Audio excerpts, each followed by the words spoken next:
Welcome to the Huberman Lab podcast, where we discuss science and science-based tools for everyday life. I'm Andrew Huberman, and I'm a professor of neurobiology and ophthalmology at Stanford School of Medicine. Today, my guest is Dr. Lex Fridman. Dr. Lex Fridman is an expert in electrical and computer engineering, artificial intelligence, and robotics.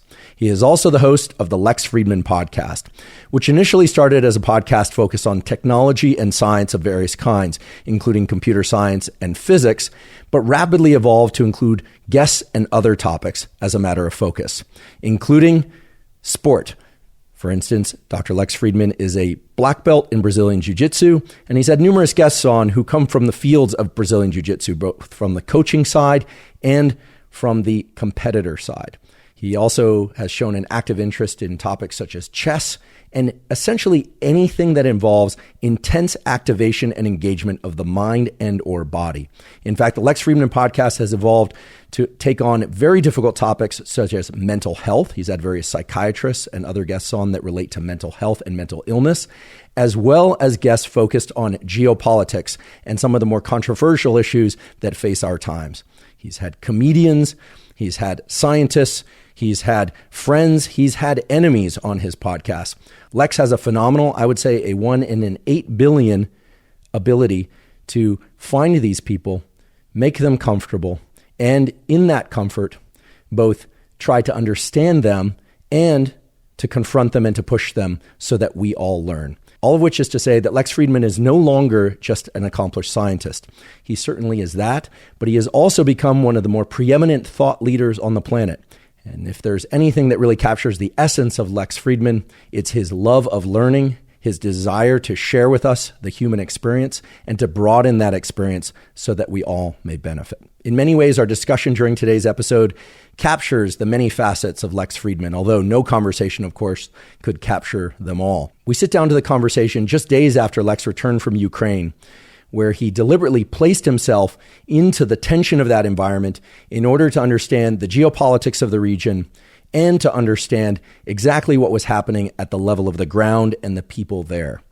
You may notice that he carries quite a lot of both emotion and knowledge and understanding, and yet in a very classic Lex Fridman way, you'll notice that he's able to zoom out of his own experience around any number of different topics and view them through a variety of lenses so that first of all, everyone feel included, but most of all, so that everyone learns something new, that is, to gain new perspective. Our discussion also ventures into the waters of social media and how that landscape is changing the way that science and technology are communicated. We also get into the topics of motivation, drive, and purpose, both finding it and executing on that drive and purpose. I should mention that this is episode 100 of the Huberman Lab podcast, and I would be remiss if I did not tell you that there would be no Huberman Lab podcast were it not for Lex Fridman. I was a fan of the Lex Fridman podcast long before I was ever invited on to the podcast as a guest. And after our first recording, Lex was the one that suggested that I start a podcast. He only gave me 2 pieces of advice. The first piece of advice was start a podcast. And the second piece of advice was that I not just make it me blabbing into the microphone and staring at the camera. So I can safely say that I at least followed half of his advice, and that I am ever grateful for Lex, both as a friend, a colleague in science, and now fellow podcaster for making the suggestion that we start this podcast. I already mentioned a few of the topics covered on today's podcast, but I can assure you that there is far more to the person that many of us know as Lex Fridman. If you are somebody interested in artificial intelligence, engineering, or robotics, today's discussion is most certainly for you. And if you are not, but you are somebody who is interested in world politics and more importantly, the human experience, both the individual and the collective human experience, Lex shares what can only be described as incredible insights into what he views as the human experience and what is optimal in order to derive from our time on this planet. Before we begin, I'd like to emphasize that this podcast is separate from my teaching and research roles at Stanford. It is, however, part of my desire and effort to bring zero cost to consumer information about science and science-related tools to the general public. In keeping with that theme, I'd like to thank the sponsors of today's podcast. Our first sponsor is LMNT. LMNT is an electrolyte drink with everything you need and nothing you don't. That means the electrolytes, sodium, potassium, and magnesium, are in LMNT in the correct ratios, but it has no sugar. As I mentioned before on the podcast, electrolytes are critical to the function of every cell in the body, and especially the cells in your brain, meaning the neurons or nerve cells. Indeed, the ability for nerve cells to be active and communicate with one another critically depends on sodium, potassium, and magnesium. You can get electrolytes from a variety of sources, but it's often hard to get them in the proper ratios, even from food.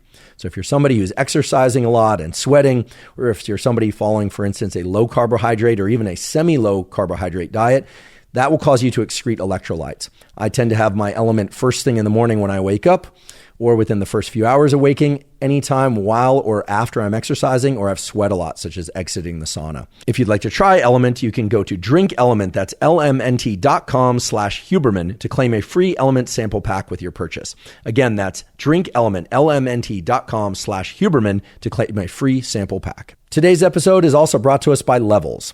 Levels is a program that lets you see how different foods affect your health by giving you real-time feedback on your diet using a continuous glucose monitor. Now, blood glucose or blood sugar is a critical aspect of your immediate and long-term health, and indeed your feelings of vigor and mental clarity and well-being at any moment. One of the key things is to know how different foods and food combinations and timing of food intake is impacting blood glucose. And with Levels, you're able to assess all of that in real time. I tried Levels, and what it taught me, for instance, was that I can eat certain foods at certain times of day, but if I eat them at other times of day, I get a blood sugar crash. It also taught me, for instance, how to space my exercise and my food intake. Turns out for me, exercising fasted is far more beneficial. That's something I learned using Levels, and it's completely transformed not just the spacing and timing of my diet and exercise, but also use of things like the sauna and other activities. It's been a tremendous learning for me that's really shaped an enormous number of factors in my life that have led to me feeling far more vigorous, with far more mental focus and physical strength and endurance. So if you're interested in learning more about Levels and trying a continuous glucose monitor yourself, go to levels.link/Huberman. Again, that's levels.link, LINK/Huberman. Today's episode is also brought to us by 8 Sleep. 8 Sleep makes smart mattress covers with cooling, heating, and sleep tracking capacity. I've talked many times on this podcast about the critical relationship between sleep and body temperature. That is, in order to fall asleep and stay deeply asleep throughout the night, our body temperature needs to drop by about 1 to 3 degrees. And conversely, when we wake up in the morning, that is in large part because of our body heating up by 1 to 3 degrees. Now, people have different core body temperatures, and they tend to run colder or hotter throughout the night. 8 Sleep allows you to adjust the temperature of your sleeping environment so that you have the optimal temperature that gets you the best night's sleep. I started sleeping on an 8 Sleep mattress cover about 8 months ago, and it has completely transformed my sleep. I sleep so much deeper. I wake up far less during the middle of the night, if at all, and I wake up feeling far better than I ever have, even after the same amount of sleep. If you want to try 8 Sleep, you can go to 8sleep.com/Huberman to save up to $400 off their Sleep Fit Holiday Bundle, which includes their new Pod 3 cover. 8 Sleep currently ships in the USA, Canada, United Kingdom, select countries in the EU, and Australia. Again, that's 8sleep.com/Huberman. And now for my discussion with Dr. Lex Fridman. Welcome back.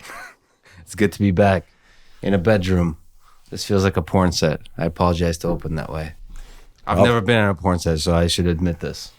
Our studio is being renovated, so here we are for the monumental recording of episode 100. Episode 100. Of the Huberman Lab podcast, which was inspired by the Lex Fridman podcast. Some people already know this story, but I'll repeat it again for those that don't. There would not be a Huberman Lab podcast were it not for Lex Fridman, because after recording as a guest on his podcast a few years ago, he made the suggestion that I start a podcast, and he explained to me how it works. And he said, you should start a podcast, but just make sure that it's not you blabbing the whole time, Andrew. And I only sort of followed the advice. Yeah, well, you surprised me, surprised the world that you're able to talk for hours and cite some of the best science going on and be able to give people advice without many interruptions or edits or any of that. I mean, that takes an incredible amount of skill that you're probably born with, and some of it is developed. I mean, the whole science community is proud of you, man. Stanford is proud of you. So, yeah, it's a beautiful thing. It was really surprising because it's unclear how a scientist can do a great podcast that's not just shooting the shit about random stuff, but really is giving very structured, good advice that's boiling down the state-of-the-art science into something that's actually useful for people. So that was impressive. It's like, holy shit, he actually pulled this off. And doing it every week on a different topic. That, I mean, you know, I'm usually positive, especially for people I love and support. But damn, I thought there's no way he's going to be able to pull this off week after week. And it's been only getting better and better and better. I had a whole rant on a recent podcast, I forget with who, of how awesome you are, with Rana El-Kaloubi. She's a emotion recognition person, AI person. And then she didn't know who you were. And I was like, what the hell do you mean? And then I just went on this whole rant of how awesome you are. It was hilarious. Oh, well, I'm very gratified to hear this. It's a little uncomfortable for me to hear, but listen, I'm just really happy if people are getting information that they like and can make actionable. And it was inspired by you. And look, right back at you. I've followed a number of your structural formats, attire. I don't wear a tie. I'm constantly reminded about this by my father, who says, "What he saw my podcast and was like, why don't you dress properly like your friend Lex?" He literally said that. And it's a debate that goes back and forth, but nonetheless. How does it feel? Episode 100. How does it feel? You know, I think. Can you imagine you're here? You're here after so many episodes and done so much. I mean, the number of hours is just insane. The amount of passion, the amount of work you put into this. What's it feel like? It feels great. And it feels very much like the horizon is still at the same distance in front of me. You know, every episode I just try and get information there. And the process we talked about on your podcast, so we won't go into it, of collecting information, distilling it down to some simple notes, walking around, listening to music, trying to, you know, figure out what the motifs are. And then, as just like you, I don't use a teleprompter or anything like that. There's very minimal notes. So it feels great and I love it. And again, I'm just grateful to you for inspiring it. And I just want to keep going and do more of it. And I should say, I am also relieved that we're sitting here because you recently went overseas to a very intense war zone, literally, to the Ukraine. And the entire time that you were there, I was genuinely concerned. You know, the world's a unpredictable place in general, and we don't always get the only vote in what happens to us. So first of all, welcome back safely, one piece, one alive piece. And what was that like? I mean, at a broad level, at a specific level, what drew you there? What surprised you? And how do you think it changed you in coming back here? I think there's a lot to say, but first, it is really good to be back. One of the things that when you go to a difficult part of the world, or a part of the world that's going through something difficult, you really appreciate how great it is to be an American. Everything, the easy access to food, despite what people think, the stable, reliable rule of law, the lack of corruption in that you can trust that if you start a business or if you take on various pursuits in life, that there's not going to be at scale manipulation of your efforts such that you can't succeed. So that this kind of, capitalism in its the ideal of capitalism is really still burning bright in this country, and it really makes you appreciate those aspects. And also just the ability to have a home for generations, across generations. So you can have your grandfather live in, I don't know, Kentucky in a certain city, and then his children live there, and you live there, and then it just continues on and on. That's the kind of thing you can have when you don't have war, because war destroys entire communities.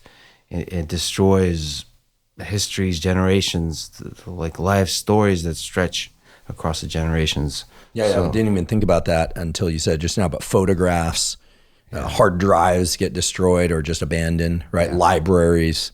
I mean, nowadays things exist in the cloud, but there's still a lot of material goods that have, are irreplaceable, right? Well, even, in rural parts of the United States, they don't exist in the cloud, right? A lot of people still, even in towns, they still love the physical photo album of your family. A lot of people still store their photographs of families in the VHS tapes and all that kind of stuff. Yeah, but I think there's so many things I've learned and really felt the lessons. One of which is nobody gives a damn when your photos are gone and all that kind of stuff. Your house is gone. The thing time and time again I saw for people that lost everything is how happy they are for the people they love, the friends, the family that are still alive. That's the only thing they talk about. That, in fact, they don't mention actually with much dramatic sort of vigor about the trauma of losing your home. They're just nonstop saying how lucky they are that person X, person Y is still here. And that makes you realize that when you lose everything, it makes you realize what really matters, which is the people in your life. I mean, a lot of people kind of realize that later in life when you're facing mortality, when you're facing your death, or you get a cancer diagnosis, that kind of stuff. I think people here in America, in California, with the fires, you can still lose your home. You realize it doesn't really matter. It's a pain in the ass, but what matters is still the family, the people, and so on. I think the most intense thing, I talked to several hundred people, some of which is recorded. I've really been struggling to put that out because I have to edit it myself. And so you're talking about 30, 40 hours of footage. And it is emotionally struggling. Yeah, it's emotional struggle. It's extremely difficult. So I talked to a lot of politicians, the number 2 in the country, number 3. I'll be back there to talk to the president, to do a 3-hour conversation. Those are easy to edit. They're really heartfelt and thoughtful folks from different perspectives on the geopolitics of the war. But the ones that's really hard to edit is like grandmas that are like in the middle of nowhere. They lost everything. They still have hope. They still have love. And many of them, unfortunately, have now hate in their heart. So in February, when Russia invaded Ukraine, this is the thing I realized about war. One of the most painful lessons is that war creates generational hate. We sometimes think about war as a thing that kills people, kills civilians, kills soldiers, takes away lives, injures people, but we don't directly think about the secondary and tertiary effects of that, which last decades, which is anyone who's lost a father or a mother or a daughter or a son, they now hate not just the individual soldiers or the leaders that invaded their country, but the entirety of the people. So it's not that they hate Vladimir Putin or hate the Russian military, they hate Russian people. So that tears the fabric of a thing that, for me, my half my family is from Ukraine, half my family is from Russia. But I remember the pain, the triumph of World War II still resonates through my entire family tree. And so you remember when the Russians and Ukrainians fought together against this Nazi invasion. You remember a lot of that. And now to see the fabric of this people's torn apart completely with hate is really, really difficult for me, just to realize that things will just never be the same on this particular cultural, historical aspect. But also, there's so many painful ways in which things will never be the same, which is we've seen that it's possible to have a major hot war in the 21st century. I think a lot of people are watching this. China is watching this. India is watching this. United States is watching this and thinking, we can actually have a large-scale war. And I think the lessons learned from that might be the kind that lead to a major World War III in the 21st century. So one of the things I realized watching the whole scene is that we don't know shit about what's going to happen in the 21st century. And we kind of have this intuition, surely there's not going to be another war. We'll just coast. Yeah. Yeah. Yeah, pandemic. Yeah. Back to normal. Back to normal. Whatever that is. But you have to remember, at the end of World War I, as Woodrow Wilson called it, the war to end all wars, nobody, ironically, in a dark way, it was also the Roaring '20s when people believed this. There will never be another world war. And 20 years after that, the rise of Nazi Germany, a charismatic leader that captivated the minds of millions and built up a military that can take on the whole world. And so it makes you realize that this is still possible. This is still possible. And then the tension, you see the media machine, the propaganda machine that I've gotten to see every aspect of, it's still fueling that division between America and China, between Russia and India. And then Africa has a complicated thing that's trying to figure out who are they with, who are they against. And just this tension is building and building. And like, it makes you realize, like, the thing that might shake human civilization may not be so far off. That's a realization you get to really feel. I mean, there's all kinds of other lessons, and one of which is propaganda. Is I get a lot of letters, emails, and some of them are full of really intense language, full of hate from every side toward me. The hate is towards me as representing side X, and X stands as a variable for every side. So either I'm a Zelensky show, or I'm a Putin show, or I'm a NATO show, or I'm an America show, American Empire show, or I'm a Democrat or a Republican, because it's already been in this country politicized. I think there's a sense of Ukraine is this place that's full of corruption. Why are we sending money there? I think that's kind of the messaging on the Republican side. On the Democratic side, I'm not even keeping track of the actual messaging and the conspiracy theories and the narratives, but the tension is there, and I get to feel it directly. And what you get to really experience is there's a large number of narratives that all are extremely confident in themselves that they know the truth. People are convinced, first of all, that they're not being lied to. People in Russia think there's no propaganda. They think that yes, there's like state-sponsored propaganda, but we're all smart enough to ignore the sort of lame propaganda that's everywhere. They know that we can think on our own. We know the truth, and everybody kind of speaks in this way. Everybody in the United States says, well, yes, there's mainstream media. They're full of messaging and propaganda, but we're smart. We can think on our own. Of course, we see through that. Everybody says this, and then the conclusion of their thought is often hatred towards some group, whatever that group is. And the more you've lost, the more intense the feeling of hatred. It's a really difficult field to walk through calmly and with an open mind and try to understand what's really going on. It's super intense. Those are the only words that come to mind as I hear this. You mentioned something that it seems that hate generalizes. It's against an entire group or an entire country. Why do you think it is that hate generalizes and that love may or may not generalize? I've had, as you can imagine, the kind of question I asked is, do you have love or hate in your heart? It's a question I asked almost everybody. And then I would dig into this exact question that you're asking. I think some of the most beautiful things I've heard, which is people that are full of hate are able to self-introspect about it. They know they shouldn't feel it, but they can't help it.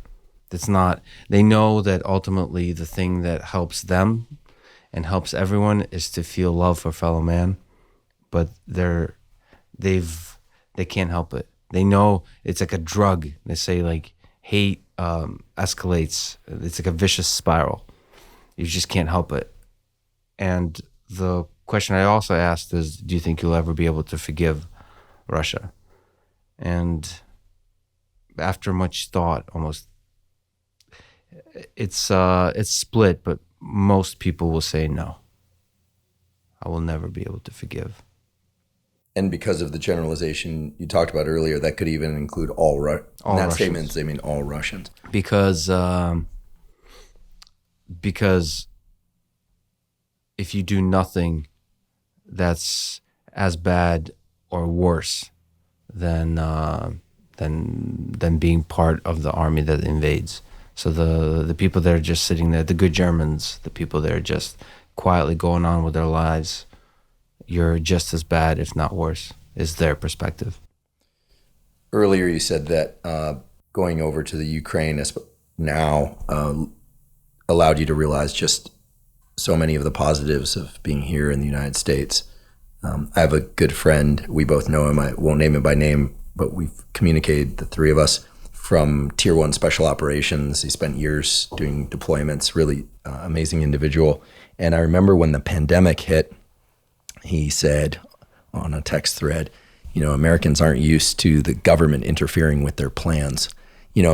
Around the world, many people are familiar with governments dramatically interfering with their plans, sometimes even in a seemingly random way.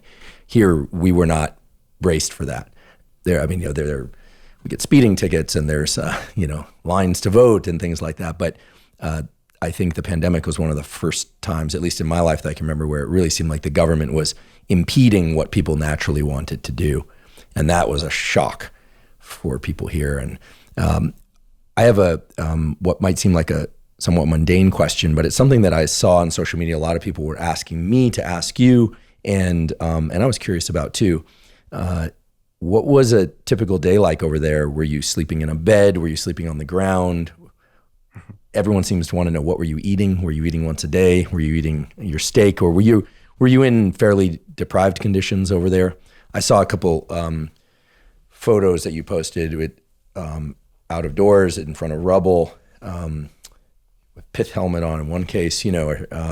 What was a typical day like over there? So there's two modes. One of them, I spent a lot of time in Kiev, which is much safer than, it may be obvious to state, but for people who don't know, it's in the middle of the country and it's much safer than the actual front, where the battle is happening. So the much safer than Kiev even is Lviv, which is the western part of the country. So the times I spent in Kiev were fundamentally different than the time I spent at the front. And I went to the Kherson region, which is where a lot of really heated battle was happening. There's several areas. So there's Kharkiv, it's in the northeast of the country. And then there's Donbass region, which is east of the country. And then there's Kherson region, which, by the way, I'm not good at geography, so is the southeast of the country. And that's where, at least when I was there, was a lot of really heated fighting happening. So when I was in the Kherson region, there's, it's what you would imagine. The place I stayed at a hotel where all the lights have to stay off. So the entire town, all the lights are off. You have to kind of navigate through the darkness and then use your phone to shine and so on. This is terrible for the circadian system. Yeah, that's exactly how how can I do this? Where's my element and athletic greens? How can I function? No. So there's, I think it was balanced by the deep appreciation of being alive. Right. No, I mean, this is the reason I asked. This is the reason I ask is, we get used to all these creature comforts. Yes. And we don't need them, but we often come to depend on them in a way that makes us feel like we need them. Yeah, but very quickly, there's something about the intensity of life that you see in people's eyes because they're living through war that makes you forget all those creature comforts. And it was actually, I'm somebody who hates traveling and so on. I love the creature habits. I love the comfort of the ritual, right? But all of that was forgotten very quickly. Just the intensity of feeling, the intensity of love that people have for each other. That was obvious. In terms of food, so there's a curfew. So depends on what part of the country, but usually you basically have to scamper home at like 9 p.m. So the hard curfew in a lot of places is 11 p.m. at night, but by then you have to be home. So in some places it's 10. So at 9 p.m. you start going home, which for me was kind of wonderful also, because I get to spend, I get to be forced to spend time alone and think for many hours in wherever I'm staying, which is really nice. And there's a calmness and the quietness to the whole thing.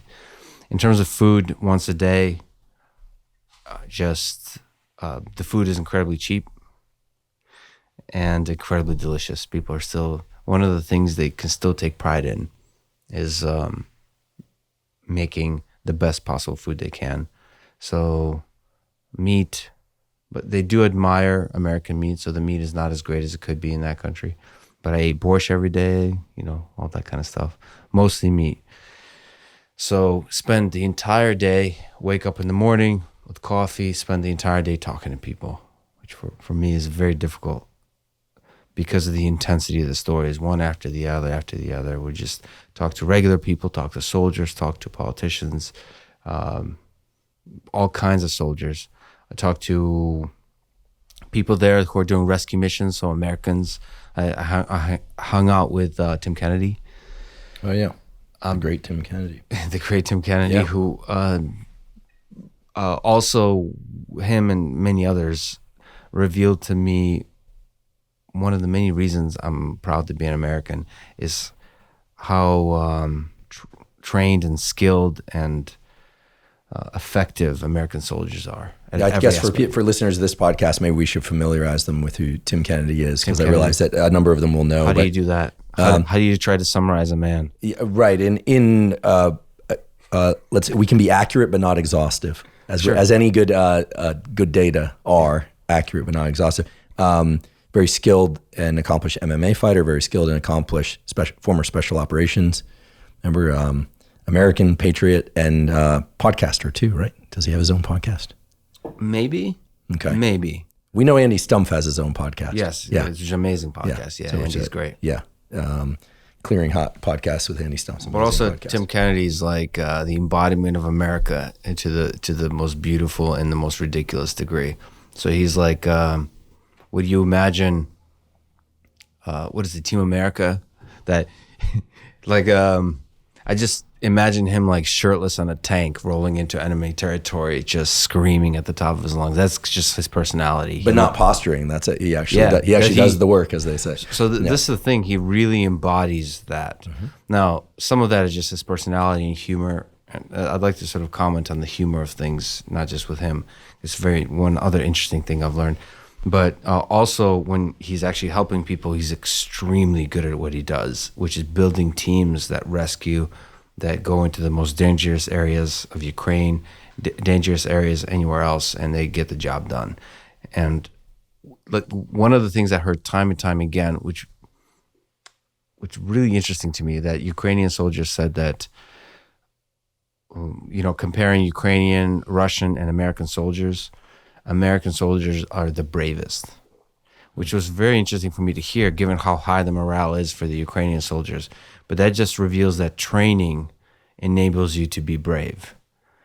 So it's not just about how well trained they are and so on. It's how intense and ferocious they are in the fighting.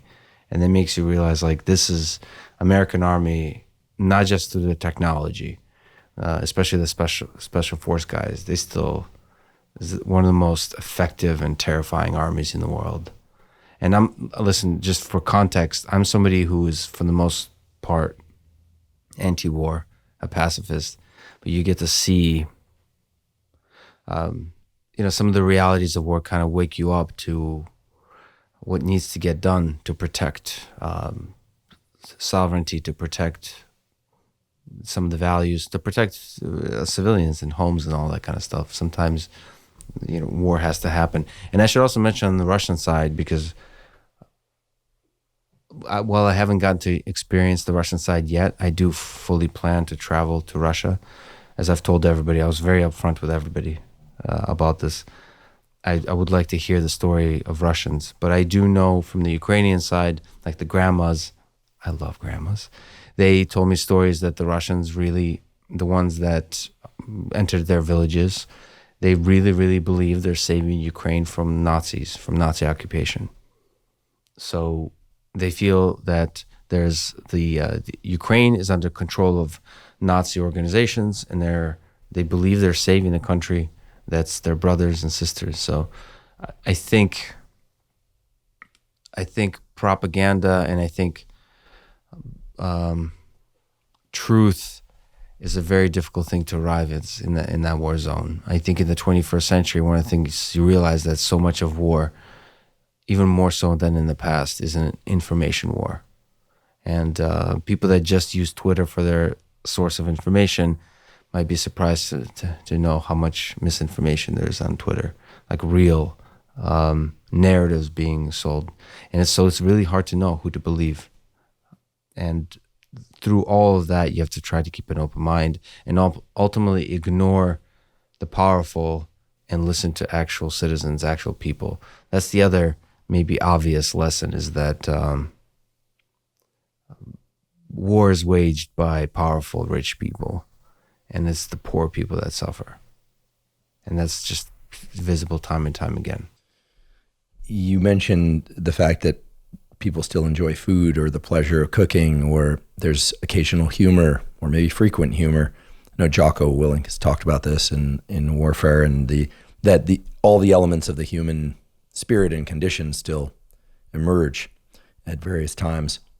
I find this amazing, and you and I have had conversations about this before, but the aperture of the mind, the classic story that comes to mind is the one of Viktor Frankl or Nelson Mandela. You put somebody into a small box of confinement, and some people break under those conditions, and other people find entire stories within a centimeter of concrete that can occupy them, and real stories and richness or humor or love or fascination and surprise. And I find this so interesting that the mind is so adaptable. We talked about creature comforts and then lack of creature comforts and the way that we can adapt. And yet humans are always striving, it seems, or one would hope, for these better conditions, to better their conditions. So as you've come back, and you've been here now back in the States for how long after your trip? It depends on this podcast release, but it felt like I've never left. So practically speaking, a couple months. Yeah, and we won't be shy. We're recording this mid-September, so we actually recorded this several years ago, so we're anticipating the future. This is where we're going to start telling you this is a simulation. You and Joe. I'm still trying to figure out what that actually means. I'd like to take a quick break and acknowledge one of our sponsors, Athletic Greens. Athletic Greens, now called AG1, is a vitamin mineral probiotic drink that covers all of your foundational nutritional needs. I've been taking Athletic Greens since 2012, so I'm delighted that they're sponsoring the podcast. The reason I started taking Athletic Greens, and the reason I still take Athletic Greens once or usually twice a day, is that it gets me the probiotics that I need for gut health. Our gut is very important. It's populated by gut microbiota that communicate with the brain, the immune system, and basically all the biological systems of our body to strongly impact our immediate and long-term health. And those probiotics in Athletic Greens are optimal and vital for microbiotic health. In addition, Athletic Greens contains a number of adaptogens, vitamins, and minerals that make sure that all of my foundational nutritional needs are met, and it tastes great. If you'd like to try Athletic Greens, you can go to athleticgreens.com/Huberman, and they'll give you 5 free travel packs that make it really easy to mix up Athletic Greens while you're on the road, in the car, on the plane, etc.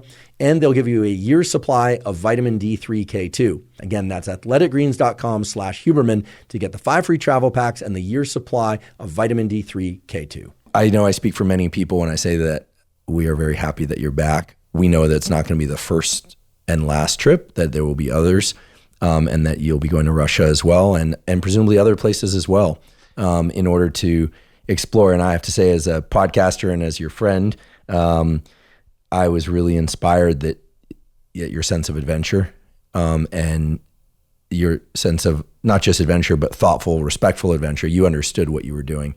You weren't just going there to get some wartime footage or something. This wasn't a kick or a thrill. This was really serious and remained serious.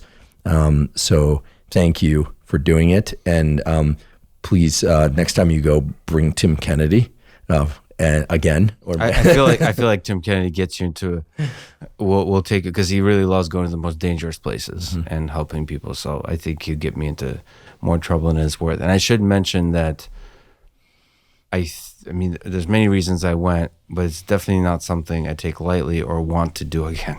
Right. So I'm doing things that I don't want to do. I just feel like I have to. Yeah, you're compelled. So I don't think there's, now I'll definitely talk about it, as we all should. There's different areas of the world that are seeing a lot of suffering. Yemen, there's so many atrocities going on in the world today, but this one is just personal to me. So I feel like I'm qualified just because of the language. So most of the talking, by the way, I was doing it was in Russian. And so because of the language, because of my history, I felt like I have to do this particular thing. I think it's in many ways stupid and dangerous. And that was made clear to me, but I do many things of this nature because the heart pulls towards that. But also there's a freedom to not, I'm afraid of death, but I think there's a freedom to, it's almost like, okay, if I die, I want to take full advantage of not having a family currently. I feel like when you have a family, there's a responsibility for others. So you immediately become more conservative and careful. I feel like I want to take full advantage of this particular moment in my life when you can be a little bit more accepting of risk. Well, you should definitely reproduce at some point.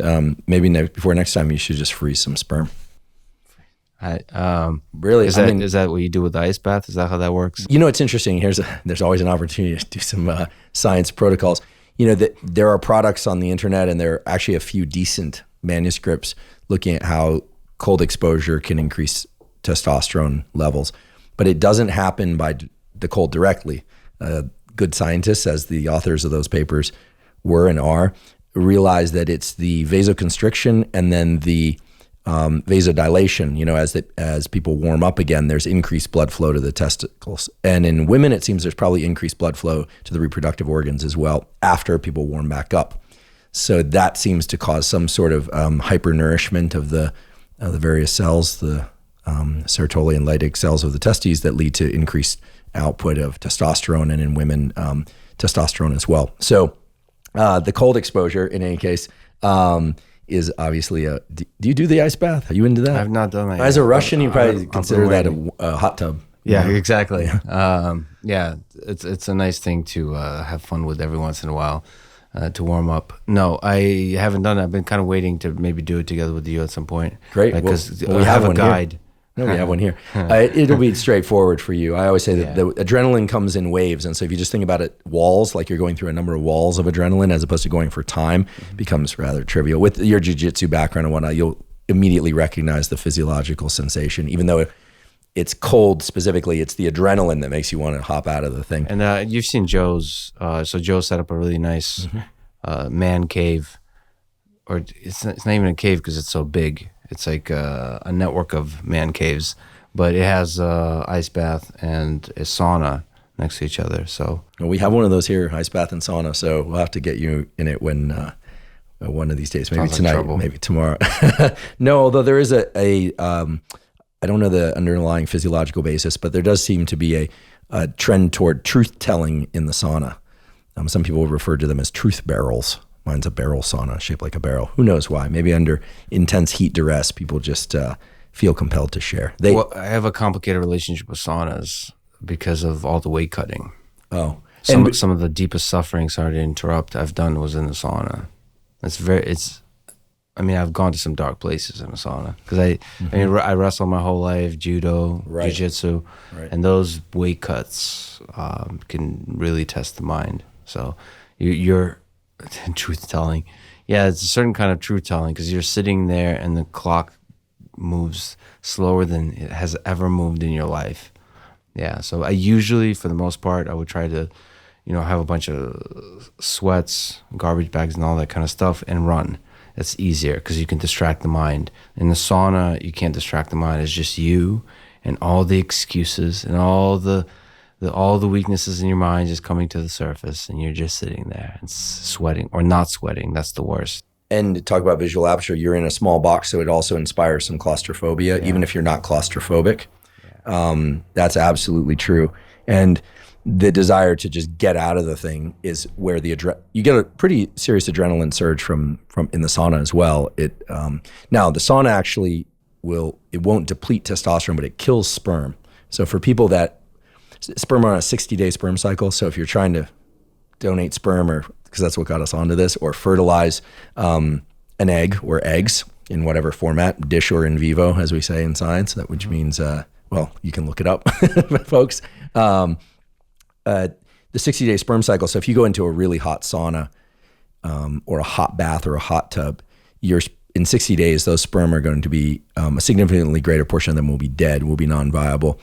So there's a simple solution. People just put an ice pack down there, or a jar, not this jar, but a jar of cold fluid, between their legs, and just sit there, or they go back and forth between the ice bath and the sauna.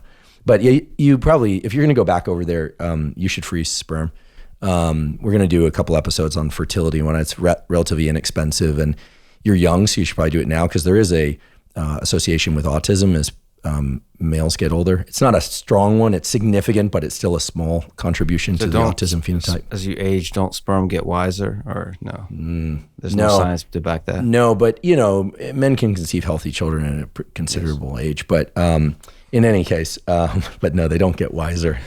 It's like what happens is interesting. Age steak. Well, it's a little bit like the maturation of the brain, in the sense that some of the sperm get much better at swimming, and then many of them get less good. Motility is a strong correlate of the DNA of the sperm. This is probably a good time to announce that I'm selling my sperm as an NFTs. Let's see how much that. Oh my goodness! Writing the. Well, your children, wave. your future children, and my future children are supposed to do Jiu-Jitsu together. Yes. Since I've only done the one Jiu-Jitsu class, so I'm strongly vested in you having children. Yes. But only in the friendly kind of way. Well, yeah, it's a friendly competition kind of way. Yeah. Right, Dominance of the clan. Yep. For sure. So moving on to science, but still with our minds in the Ukraine. Did you encounter any scientists or see any universities, or, as we know in this country and in Europe and in elsewhere, science takes infrastructure. You need buildings, you need laboratories, you need robots, you need a lot of equipment, and you need minus 80 freezers, and you need incubators, and you need money, and you need technicians. And typically it's been the wealthier countries that have been able to do more research for sake of research and development of and productization. Certainly the Ukraine had some marvelous universities and marvelous scientists. What's going on with science and scientists over there? And gosh, can we even calculate the loss of discovery that is occurring as a consequence of this conflict? So science goes on. Before the war, Ukraine had a very vibrant tech sector, which means engineering and all that kind of stuff. In Kiev has a lot of excellent universities, and they still go on. The biggest hit, I would say, is not the infrastructure of the science, but the fact, because of the high morale, everybody is joining the military. So everybody is going to the front to fight, including, you, Andrew Huberman, would be fighting, and not because you have to, but because you want to. And everybody would be really proud that you're fighting. Even though everyone tries to convince, Andrew Huberman, you have much better ways to contribute. There's deep honor in fighting for your country, yes, but there's better ways to contribute to your country than just picking up a gun that you're not that trained with and going to the front. Still, they do it. The scientists, engineers, CEOs, professors, students, men and actors, men and women. Obviously, primarily men, but men and women. Like much more than you would see in other militaries. Women are everybody. Everybody wants to fight. Everybody's proud of fighting. There's no discussion of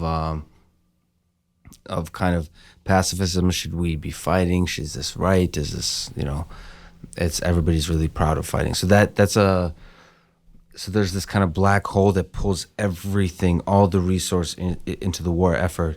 That's not just financial, but also psychological. So it's like if you're a scientist, it feels like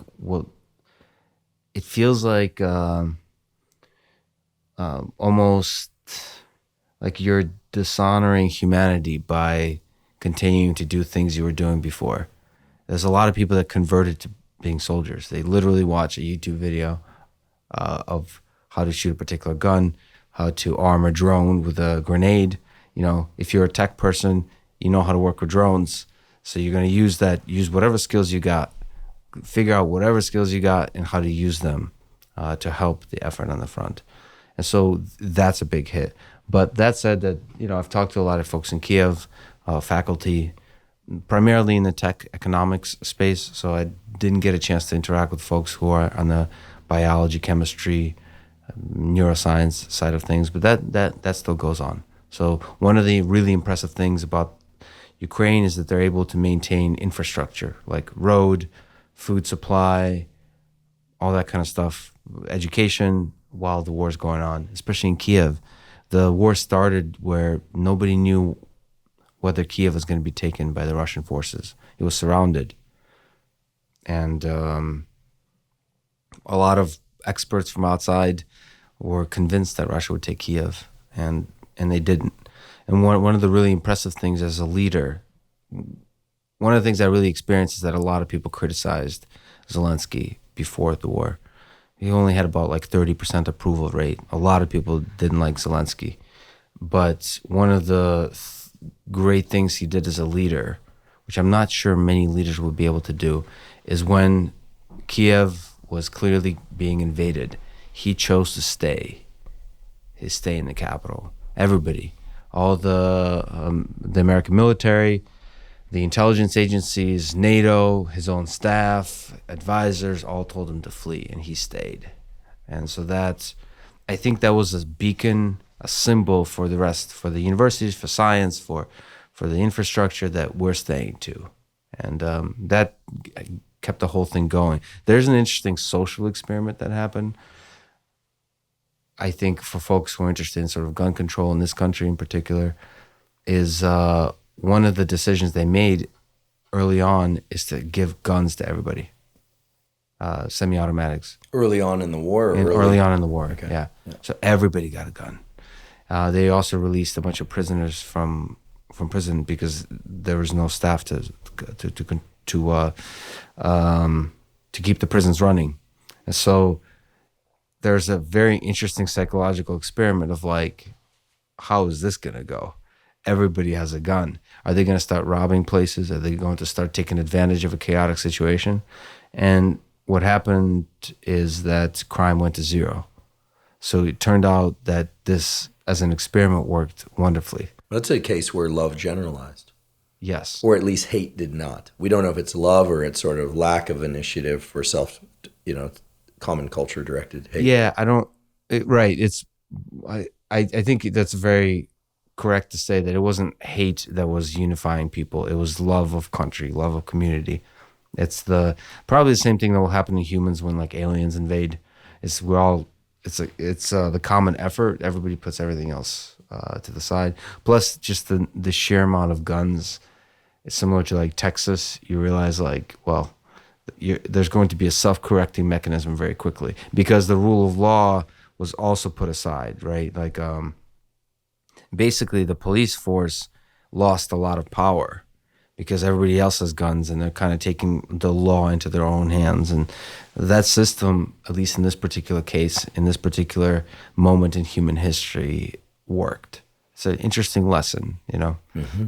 It is. I had an interesting contrast that I'll share with you. Because you mentioned Texas. So not so long ago, I was in Austin. I often visit you or others in Austin, as you know. And many doors that I walked past, including a school, said no firearms past this point. There's a sticker on the door. You see this on hospitals sometimes. I saw this at Baylor College of Medicine, et cetera. Relatively common to see in Texas, not so common in California. And then I flew to the San Francisco Bay Area, was walking by an elementary school in my old neighborhood and saw a similar sticker and looked at it, and it said, no peanuts or other allergy-containing foods past this point on the door of this elementary school. So quite a different contrast, guns and peanuts. Now, peanut allergies obviously are very serious for some people, although there's great research out of Stanford showing that early exposure to peanuts can prevent the allergies. But don't start rubbing yourself in peanut butter, folks, if you have a peanut allergy. That's not the best way to deal with it. In any case, the contrast of what's dangerous, the contrast of, the familiarity with guns versus no familiarity. In Israel and elsewhere, you see machine guns in the airport. In Germany, Frankfurt, you see machine guns in the airport. Not so common in the United States. So again, I feel like there's this aperture of vision. There's this aperture of pleasures and versus creature comforts and lack of creature comforts. And then there's this aperture of danger, right?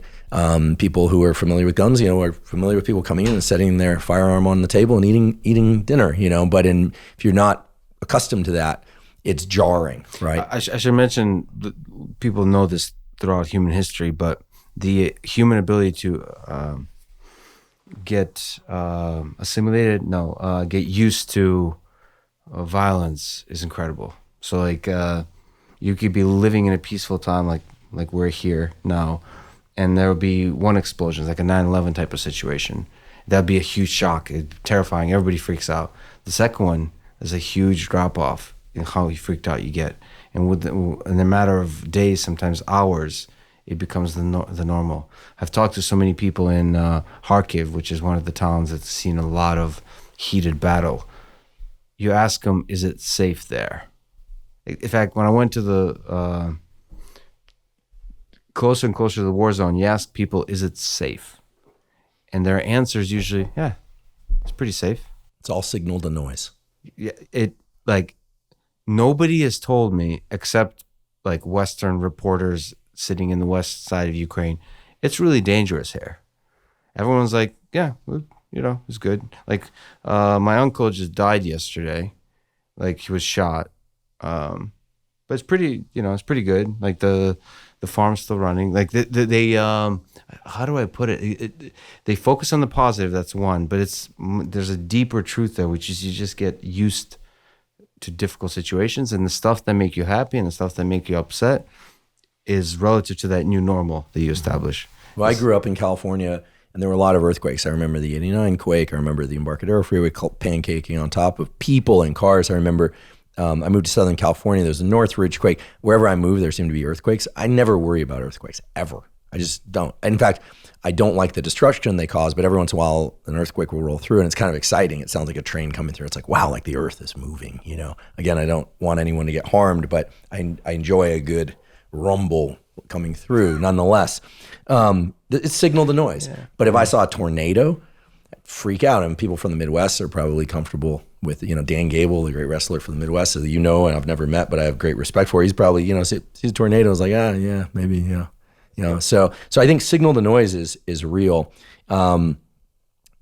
Before I neglect, although I won't forget, speaking of signal to noise and environment, you are returning to or have gone back to one of your original natural habitats, which is the Massachusetts Institute of Technology, which is it's actually difficult to pronounce in full, MIT, right? So you've been spending some time there teaching and doing other things. Tell us what you're up to with MIT recently.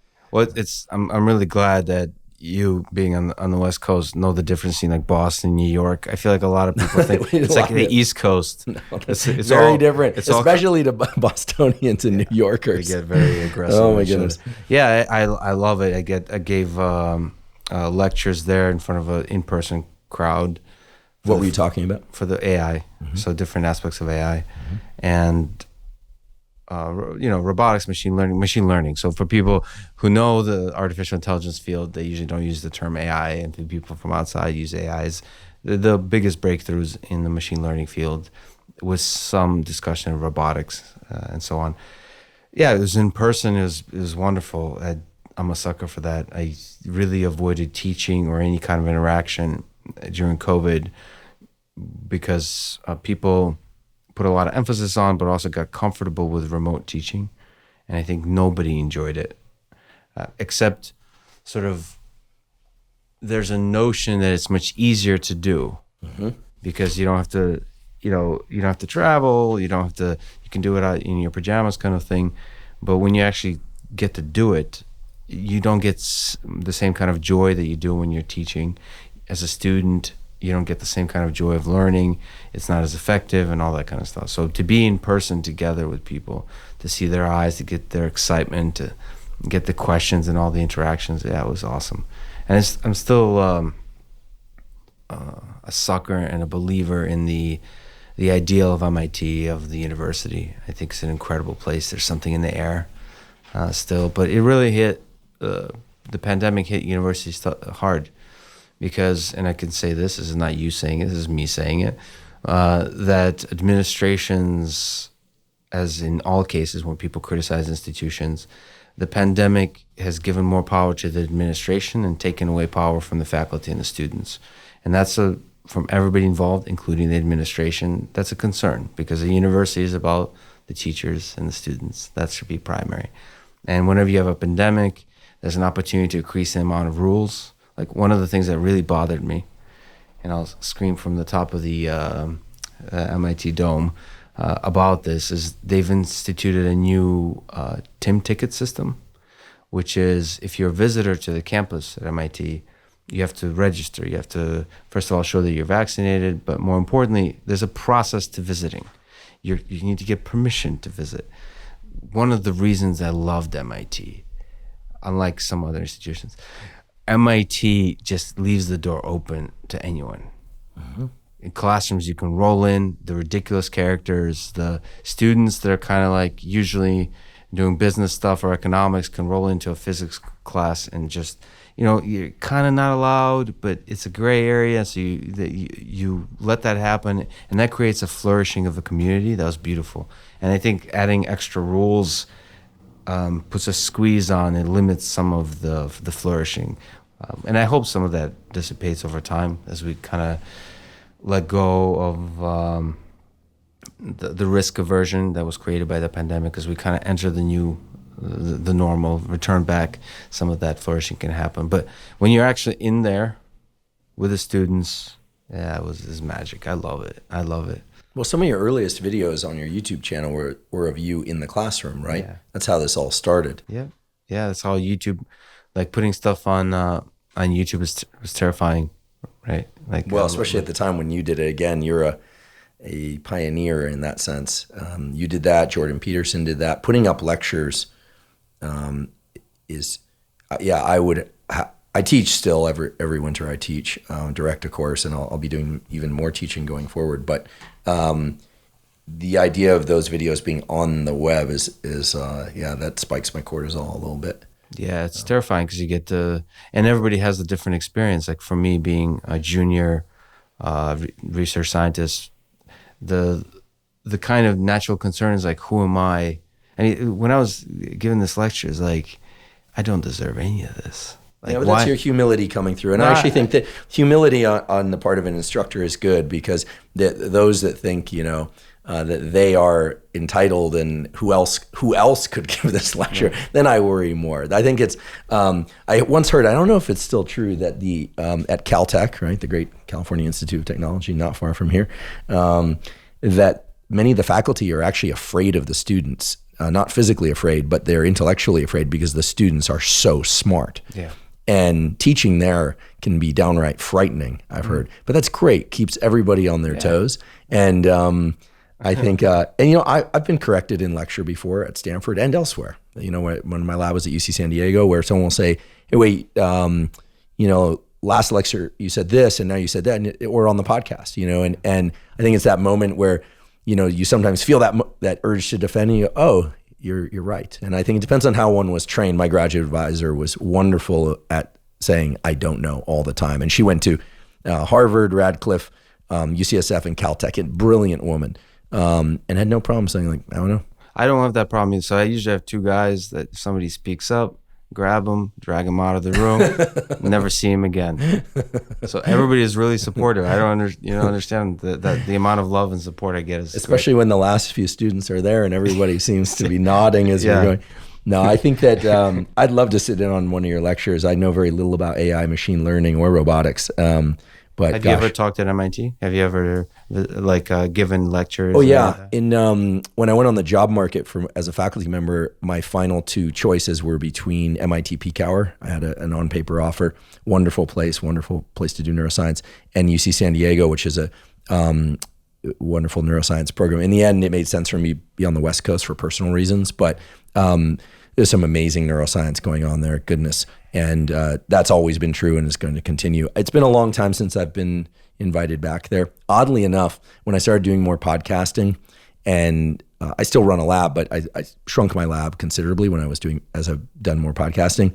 I've received fewer academic lecture invites, which makes sense. But now they're sort of coming back. And so when people invite now, I always say, do you want me to talk about the ventral thalamus and its role in anxiety and aggression, or do you want me to talk about the podcast? And my big fear is I'm going to go back to give a lecture about the retina or something, and I'll start off with an athletic greens read or something like that, just reflexively. Just kidding. That wouldn't happen. But listen, I think it's great to continue to keep a foot in both places. I was so happy to hear that you're teaching at MIT, because podcasting is one thing, teaching is another, and there's overlap there in the Venn diagram. But listen, the students that get to sit in on one of your lectures, and you may see me sitting there in the audience soon when I creep into your class. In sunglasses. That's right, wearing a red shirt. You won't recognize me. Are certainly receiving a great gift. I've watched your lectures on YouTube, even the early ones, and listen, I know you to be a phenomenal teacher. Yeah, there's something about, so I'm also doing, I stayed up pretty late last night working for a deadline on a paper. One of the things that I hope to do for hopefully the rest of my life is to continue publishing. And I think it's really important to do that, even if you continue the podcast, because you want to be just on your own intellectual and scientific journey as you do podcasting. Because at least for me, and especially on the engineering side, because I want to build stuff. And I think that's keeps your ego in check, keeps you humble. Because I think if you talk too much on a microphone, you start getting, you might lose track of the grounding that comes from engineering and from science and the scientific process and the criticisms that you get, all that kind of stuff. And how slow and iterative it is. We have 2 papers right now that are in the revision stage. And it's been a very long road. And I was asked this recently because I met with my chairman. He said, do you want to continue to run a lab, or are you just going to go full-time on the podcast? And Stanford has been very supportive, I must say, as I know MIT has been of you. And I said, I absolutely want to continue to be involved in research and do research. And we started talking about these papers, and we're looking over this was my yearly review, and looking back, I'm like, goodness, these papers have been in play for a very long time. So it's a long road, but you learn more and more, and the more time you spend, myopically looking at a bunch of data, the more you learn and the more you think. I totally agree. Talking into these devices for podcasts is wonderful because it's fun. It relieves a certain itch that we both have, and hopefully it lands some important information out there for people. But doing research is like I guess if you know, there's like the unpeeling of the onion, knowing that there could be something there. There's just nothing like it. I mean, you do, especially with the pandemic, and for me, both Twitter and the podcast have made me much more impatient about the slowness of the review process, because Twitter will do that. Twitter will do, but even with podcasts, you'll find something cool, and then you have ideas and you'll just say them, and they'll be out pretty quickly. Yeah, we do a post right now about something that we both found interesting, and it's out in the world. Yep. And you can write up something like there is a culture in computer science of posting stuff on archive and preprints that don't get in your review, and sometimes they don't even go through the review process ever, because people just start using them if it's code, and it's like, what's the point of this? It works. It's self-evident that it works because people are using it. And that I think applies more to engineering fields, because it's an actual tool that works. It doesn't matter if you don't have to scientifically prove that it works. It works. It's using for a lot of people. Well, sorry to interrupt, but I just said, for point of reference, the famous paper describing the double helix, which earned Watson and Crick the Nobel Prize, and should have earned Rosalind Franklin Nobel Prize too, of course, but they got it for the structure of DNA, of course. That paper was never reviewed at Nature. They published it because its importance was self-evident, or whatever they decided. So the editors... it was that purely editorial decision, I believe. I mean, that's what I was told by someone who's currently an editor at Nature. If that turns out to not be correct, someone will tell us in the comments for sure. Well, I think... But that's pretty interesting, right? That's really interesting. Perhaps the most significant discovery in biology and bioengineering, which leading to bioengineering as well, of course, of the last century, was not peer-reviewed. Yeah, but so Eric Weinstein, but many others have talked about this, which is, I mean, I don't think people understand how poor the peer review process is. Just the amount of, because you think peer review, it means all the best peers get together and they review your stuff, but it's unpaid work, and it's usually a small number of people, and they have a very select perspective, so they might not be the best person, especially if it's super novel work. And it's who has time to do it. I'm on a bunch of editorial boards still. Why, I don't know, but I enjoy the peer review process and sending papers out. Oftentimes the best scientists are very busy and don't have time to review. Yeah. And oftentimes the more premier journals will select from a kind of a unique kit of very good scientists who are very close to the work. Sometimes the people are very far from the work. Yeah. It really depends. And both have negatives, right? If you're very close to the work, there's jealousy and all those basic human things. Very far from the work, you might not appreciate the nuanced contribution, all that kind of stuff. And there's psychology. Sorry to interrupt again, but a good friend of mine who's extremely successful neuroscientist, Howard Hughes investigator, et cetera, always told me that I won't even say whether or not who they are, they select their reviewers on the basis of who has been publishing very well recently, because they assume that person is going to be more benevolent because they've been doing well, so that the love expands. That's a good point to that, actually. But you know, the idea is that editors might actually be the best reviewers. So that was the traditional. That's the thing I wanted to mention that Eric Weinstein talks about. That back several decades ago, editors had much more power, and there's something to be made for that, because editors are the ones who are responsible for crafting the journal. Like, they really are invested in this, and so and they're also often experts, right? So it makes sense for an editor to have a bit of power in this case. Like, usually if an idea is truly novel, you could see it, and so it makes sense for an editor to have more power in that regard. Of course, for me, I think peer review should be done the way tweets are done, which is like crowdsourced, or Amazon reviews. Let the crowd decide. Let the crowd decide, and let the crowd add depth and breadth in context for the contribution. So you know, if the paper overstates the degree of contribution, the crowd will check you on that.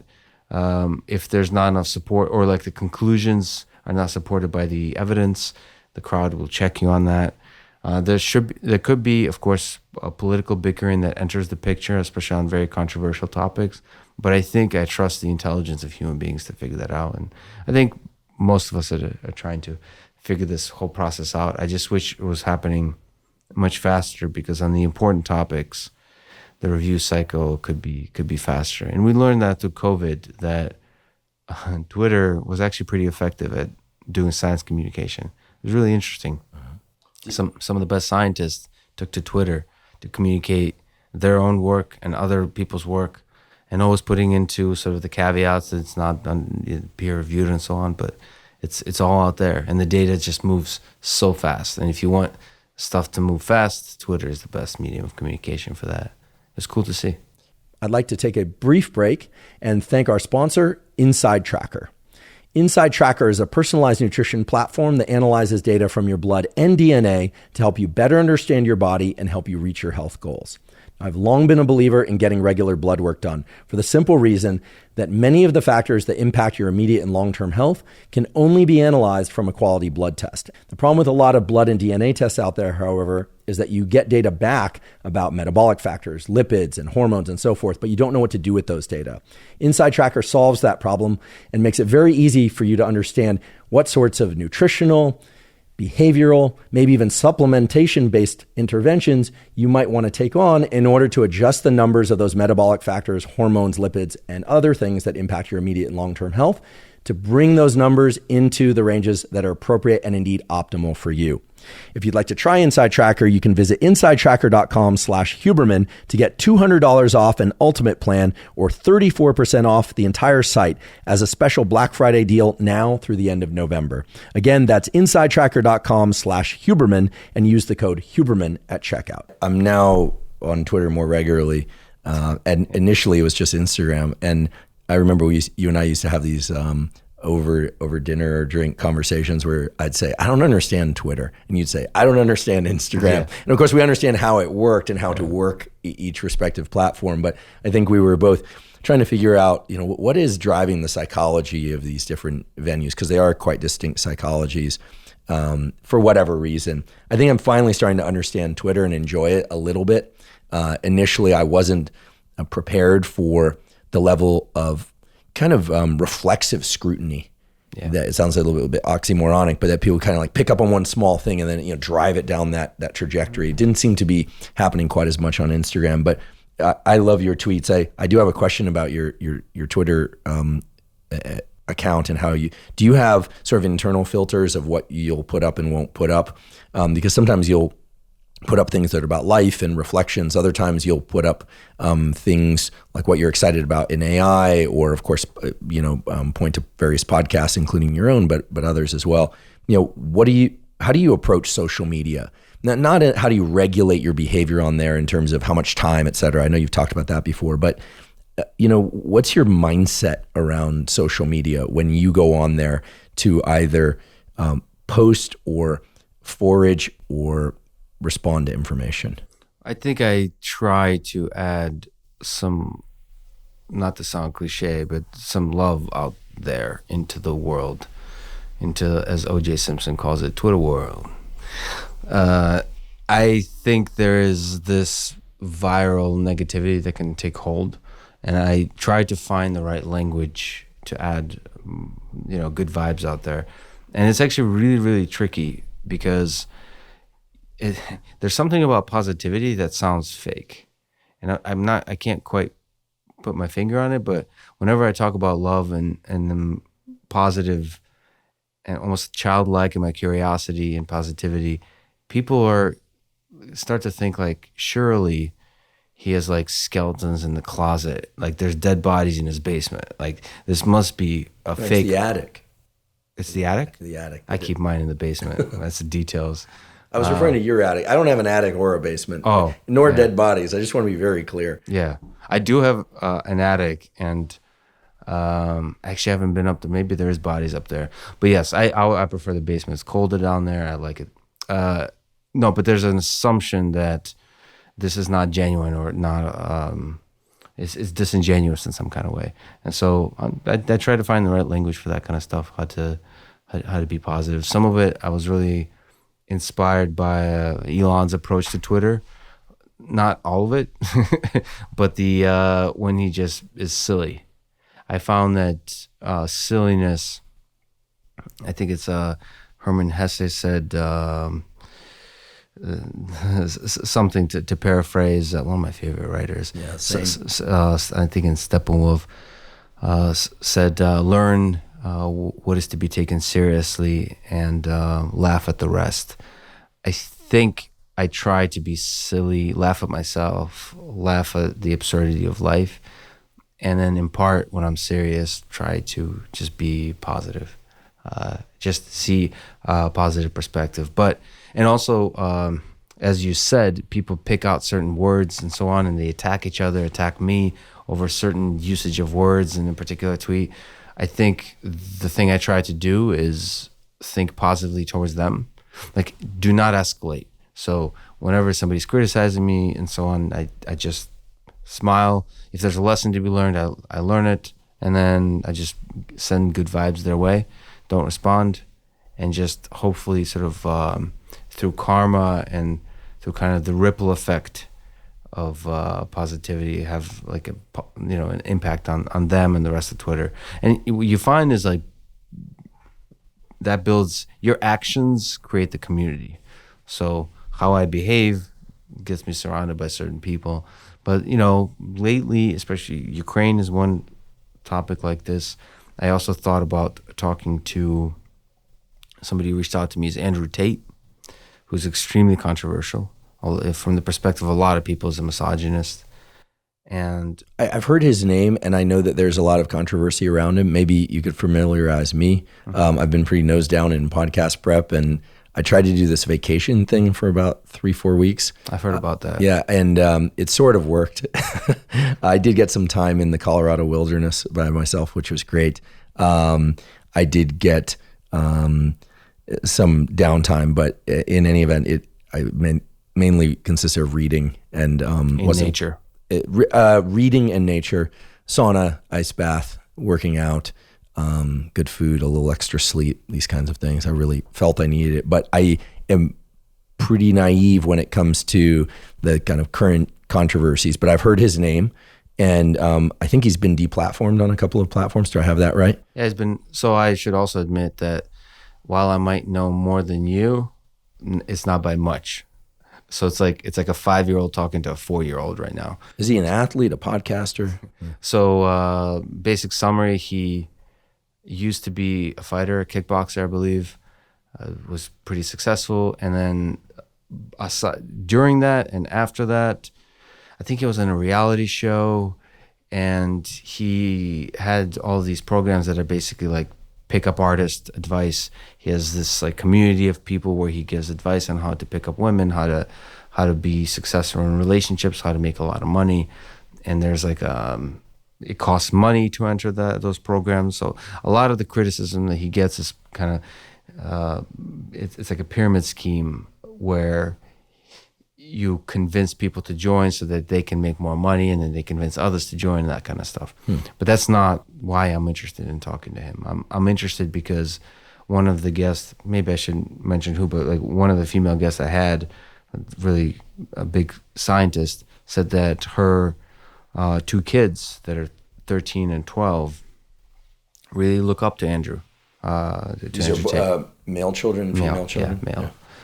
And I hear this time and time again. So like he is somebody that a lot of young teens look up to. So I haven't done serious research. Like I usually try to avoid doing research until I like agree to talk, and then I go deep. But there is an aspect to the way he talks about women that while I understand certain dynamics and relationships work for people, and he's one such person, but I think him being really disrespectful towards women is not what it's not how I see what it means to be a good man. So the conversation I want to have with him is about masculinity. What does masculinity mean in the 21st century? And so when I think about that kind of stuff, and because we're talking about Twitter, it's like going into a war zone. I'm like a happy-go-lucky person, but you're like, not. Send me to the Ukraine, but I don't want to have this conversation on Twitter. Because it's a really, really, really tricky one. Because also, as you know, when you do a podcast, like everybody wants you to win, and like there's not a. It's everything you do is positive. Maybe you'll say the wrong thing. It's like an inaccurate thing, and you can correct yourself. With Andrew Tate, with Donald Trump, with folks like this, you have to. I mean, it's a professional boxing. Like you have to push the person. You have to be really eloquent. You have to be also empathetic, because you can't just do what journalists do, which is talk down to the person the entire time. That's easy. The hard thing is to empathize with the person, to understand them, to steelman their case, but also to make your own case. So in that case, about what it means to be a man. To me, a strong man is somebody who's respectful to women.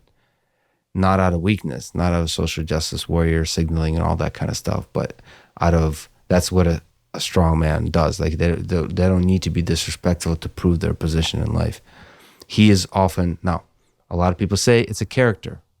He's being misogynistic.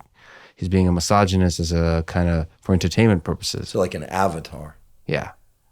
But to me, that avatar has a lot of influence on young folks. So the character has impact. Oh, I don't think you can separate the avatar and the person in terms of the impact, as you said. In fact, there are a number of accounts on Twitter and Instagram and elsewhere in which people have only revealed their first names, or they give themselves another name, or they're using a cartoon image. And part of that, I believe, and at least from some of these individuals who actually know who they are, I understand as an attempt to maintain their privacy, which is important to many people, and in some cases, so that they can be more inflammatory and then just pop up elsewhere as something else without anyone knowing that it's the same person. This is the dark stuff. I've been reading a lot about Ukraine and Nazi Germany, so the 30s and the 40s and so on. And you get to see how much the absurdity turns to evil quickly. One of the things I really don't like to see on Twitter and the internet is how many statements end with LOL. It's like you think just because something is kind of funny or is legitimately funny, it also doesn't have a deep effect on society. So that's such a difficult gray area, because some of the best comedy is dark and mean, but it reveals some important truth that we need to consider. But sometimes comedy is just covering up for destructive ideology. And you have to know the line between those two. Mm-hmm. Hitler was seen as a joke in the late 20s and in the 30s, the Nazi Germany, until the joke became very serious. You have to be careful to know the difference between the joke and the reality, and do all that. I mean, in a conversation, I'm just such a big believer in conversation, to be able to reveal something through conversation. But I don't know, one of the big, you and I challenge ourselves all the time. I don't know if I have what it takes to have a good, empathetic, but adversarial conversation. I need to learn more about this Tate person, or not learn about him. Yeah, it sounds like maybe it's something to skip. I don't know, because again, I'm not familiar with the content. But I was going to ask you whether or not you've seeked out, or whether or not you would ever consider having Donald Trump as a guest on your podcast. Yeah, I've talked to Joe a lot about this, and I really believe I can have a good conversation with Donald Trump, but I haven't seen many good conversations with him. So part of me believes it's possible, but he often effectively runs over the interviewer.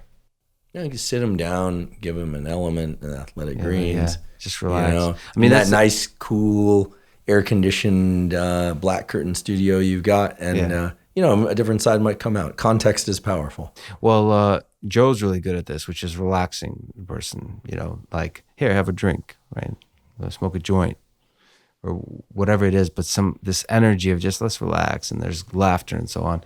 I don't think, as people know, I'm just not good at that kind of stuff. So I think the way I could have a good conversation with him is to really understand his worldview, be able to steelman his worldview and those that support him, which is, I'm sorry to say, for people who seem to hate Donald Trump, is a very large percentage of the country. And so you have to really empathize with those people. You have to empathize with Donald Trump, the human being, and from that perspective, ask him hard questions. Who do you think is the counterpoint? If you're going to seek balance in your guests, if you're going to have Trump on, then you have to have who on?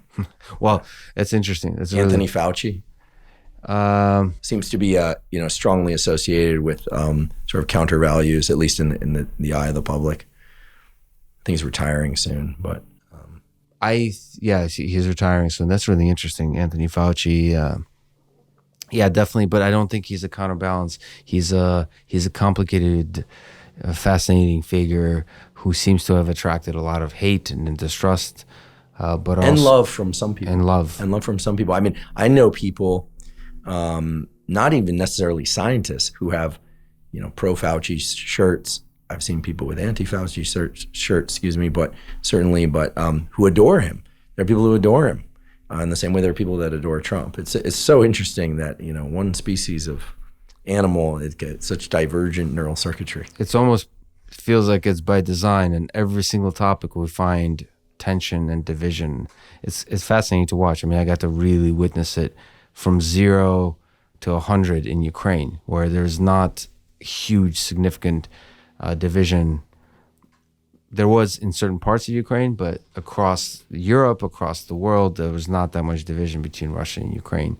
And it was just born overnight, this intense hatred So, and you see the same kind of stuff with Fauci over the pandemic. At first, we're all kind of huddled in uncertainty. Kind of, there is a togetherness with that pandemic. Of course, there is more difficult because you're isolated. But then you start to figure out, like it's probably the politicians and the media try to figure out, how can I take a side here? And how can I now start reporting on this side or that side and say how the other side is wrong? And so I think Anthony Fauci is a part of just being used as a scapegoat for certain things as part of that kind of narrative of division. But I think, so Trump is a singular figure that to me represents something important in American history. I'm not sure what that is, but I think you have to think, you put on your historian hat, go forward in time and think back. Like, how will he be remembered 20, 30, 40, 50 years from now? Who is the opposite of that? You have to, I would really have to think about that because Trump was so singular. I think AOC is an interesting one, but she's so young, it's unclear to know what if she represents a legitimately large-scale movement or not. Bernie Sanders is an interesting option, but I wish he would be 30, 40 years younger, like the young Bernie would be a good... There are scientists working on that. Yeah, I think so. Not him specifically, but... Well, yeah, it may be him. We never know. There is a big conspiracy theory that Putin is... that's a body double. It's no longer... Bernie is Putin? No. I'm having a hard time merging that image. The conspiracy theories, no. That the Putin we see on camera today is a body double. Mm. Well, one thing that, in science and in particular in anatomy, there's a classification scheme for different types of anatomists, which they either say you're a lumper or a splitter. Yeah. Some people like to call a whole structure something, not necessarily just for simplicity, but for a lot of reasons. And then other people like to micro-divide the nucleus into multiple names. And of course, people used to be able to name different brain structures after themselves. So there'd be the nucleus of Lex and then the Huberman fasciculus or whatever. Less of that nowadays. But, and by the way, those structures don't actually exist just yet. We haven't defined those yet. I was making those names up. But what's interesting is it seems like in the last 5 years, there's been a lot of trend toward a requirement for lumping. Like, you can't say, it seems that it's not allowed, if you will, to say, hey, yeah, and here I'm not stating I will never reveal my preferences about pandemic related things for hopefully obvious reasons. Some people will say vaccines, yes, but masks, no, or vaccines and masks, yes, but let people work. And other people will say, no, everyone stay home. And then other people will say, no, no vaccines, no masks, let everybody work. No one was saying no vaccines, no masks, and stay home, I don't think. So there's this sort of lumping, right? The boundaries around ideology really did start to defy science. I mean, it wasn't scientific. It was one part science-ish at times, and sometimes really hardcore science. Other times it was politics, economics. I mean, we really saw the confluence of all these different domains of society that use very different criteria to evaluate the world. I mean, as a scientist, I remember when the vaccines first came out, and I asked somebody, one of the early concerns I had that was actually satisfied for me was, how does this thing turn off? If you start generating mRNA, how does it actually get turned off? So I asked a friend, they know a lot about RNA biology, and said, how does it turn off? They explained it to me, and I was like, okay, makes sense. I asked some other questions. But most people aren't going to think about it at that level of detail necessarily, but it did seem that there was just kind of amorphous blobs of ideology that grabbed onto things, and then there was this need for a chasm between them. Mm-hmm. It was almost felt like it became illegal in some ways to want, two of the things from that menu and one of the things from that menu. I really felt like I was being constrained by a kind of like bento box model where I didn't get to define what was in the bento box. I could either have bento box A or bento box Z, but nothing in between. And I think on that topic, and I think a lot of topics, most people are in the middle with humility, uncertainty, and they're just kind of trying to figure it out. And I think there is just the extremes defining the nature of this division. So I think it's the role of a lot of us in our individual lives, and also if you have a platform of any kind, I think you have to try to walk in the middle, like with the empathy and humility. And that's actually what science is about, is the humility. I'm still thinking about who's the opposite of Trump. Well, maybe it is not. I mean, maybe Fauci is orthogonal to Trump. I mean, not everything has an opposite. I mean, it's, maybe he's an N of one. Maybe he's in the minority of one because he was an outsider from Washington who then made it there. But also, I wonder, you have to pick your battles, because every battle you fight, you should take very seriously. And just the amount of hate I got, and I still get for having sat down with the Pfizer CEO, that was a very valuable lesson for me. Well, that one got you a lot of heat. Yeah, it still does. Wow. Because you had some pretty controversial guests on. Yeah, but that one. Is he still the Pfizer CEO? I believe so. CEOs turnover like crazy. This is the thing I didn't realize. In science, if somebody moves institutions, like a big deal. Most people don't have more than 2 moves in their career, maybe, but they often, move to the next building is a big deal. But in biotech, it's like I have a former colleague of mine from San Diego, and he's been a CEO here. Then he's a CEO there. He went back to a company he was a CEO at before. But he's probably back at the university we worked at for all I know. It's amazing how much moving around there is. It is a very itinerant profession. Yeah, I think in certain companies, I guess in biotech would be the case. The CEO is more of like a manager type, so you can sort of jumping around benefits your experience, so you become better and better at being a manager. There's some like leader, revolutionary CEOs that stick around for longer because they're so critical to pivoting a company, like the Microsoft CEO currently, Sundar Pichai is somebody like that. Obviously, Elon Musk is somebody like that is part of pivoting a company into new domains constantly. But yeah, in biotech, there's a machine, and in the eyes of a lot of people, big pharma is like big tobacco. It's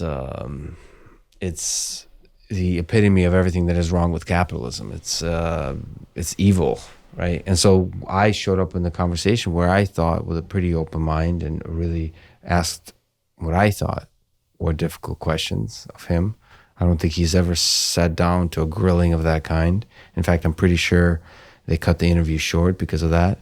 And I thought, literally it was hot in the room and we're sweating. And I was asking tough questions for somebody that like half the country, or a large percent of the country, believes he's alleviated he helped through the financial resources that Pfizer has, helped alleviate a lot of suffering in the world. And so I thought for somebody like that, I was asking pretty hard questions. Boy, did I get to hear from the side. Usually one of the sides is more intense in their anger. So there's certain political topics, like with Andrew Tate, for example. I would hear from it would probably be the far left, that would write very angrily. And so that's a group you'll hear from. The Pfizer CEO, I didn't get almost any messages from people saying, why did you go so hard on him? He's an incredible human, incredible leader and CEO of a company that helped us with a vaccine that nobody thought would be possible to develop so quickly. You did not get letters of that I did not. I mean, like here and there, but the sea of people that said everything from me being weak, that I wasn't able to call out this person. How do you sit down? How do you platform this evil person? How do you make him look human? All that kind of stuff. And that you have to deal with that. You have to, of course, it's great. It's great because I have to do some soul searching, which is like, did I? Like, you have to ask some hard questions. I love criticism like that. You get to like, I hit some low points. There's definitely some despair, and you start to wonder, like, was I too weak? Should I have talked to him? What is true? And you sit there alone and just like marinate in that, and hopefully over time that makes you better. But I still don't know what the right answer with that one is. Well, I feel that money plays a role here. You know, when people think big pharma, they think billions of dollars, maybe even trillions of dollars, really. And certainly people who make a lot of money get scrutiny that others don't. Part of it is that they are often not always visible. But I think that there is a natural and reflexive, and I'm not justifying it. I certainly don't feel this because I know some people who are very wealthy, some people who are very poor. I can't say it scales with happiness at all. People are always shocked to hear that, but but that's what I've observed in very wealthy people. But that people who have a lot of money are often held to a different standard because people resent that. Some people resent that, and maybe there are other reasons as well. I mean, among people who are very wealthy, oftentimes the wish is for status, right? Not money. You get a bunch of billionaires in a room, and unless one of them is Elon, who also has immense status for his accomplishments, typically if you put a Nobel Prize winner in a room with a bunch of billionaires, they're all talking to that person, right? And there are many very interesting billionaires, but status is something that is often but not always associated with money, but is a much rarer form of uniqueness out there, positive uniqueness, if one considers status positive, because there's a downside too. But so I wonder whether or not the Pfizer CEO caught extra heat because people assume, and I probably assume also, that his salary is quite immense. Yeah, so because I have a lot of data on this, I can answer. It's a very good hypothesis. Let's test it scientifically. He's about to tell me it's a great hypothesis, but it's wrong. I know the smirk. I know this smirk. I honestly think it's wrong. That effect is there for a lot of people, but I think the distrust is not towards the CEO. The distrust is towards the company. One of the really difficult soul searching I had to do, which is just having interacted with Pfizer folks at every level, from junior to the CEO, they're all really nice people. They have a mission. They talk about trying to really help people, because that's the best way to make money, is come up with medicine that helps a lot of people. Like the mission is clear. They're all good people, a lot of really brilliant people, PhDs. So you can have a system where all the people are good, including the CEO. And by good, I mean people that really are trying to do everything. They dedicate their whole life to do good. And yet you have to think that system can deviate from a path that does good, because you start to deceive yourself of what is good. You turn it into a game where money does come into play from a company perspective, where you convince yourself the more money you make, the more good you'll be able to do. And then you start to focus more and more and more on making more money. And then you can really deviate and lose track of what is actually good. I'm not saying necessarily Pfizer does that, but I think companies could do that. You can apply that criticism to social media companies, to big pharma companies. That one of the big lessons for me, I don't know what the answer is, but that all the people inside a company could be good, people you would want to hang out with, people you'd want to work with, but as a company is doing evil.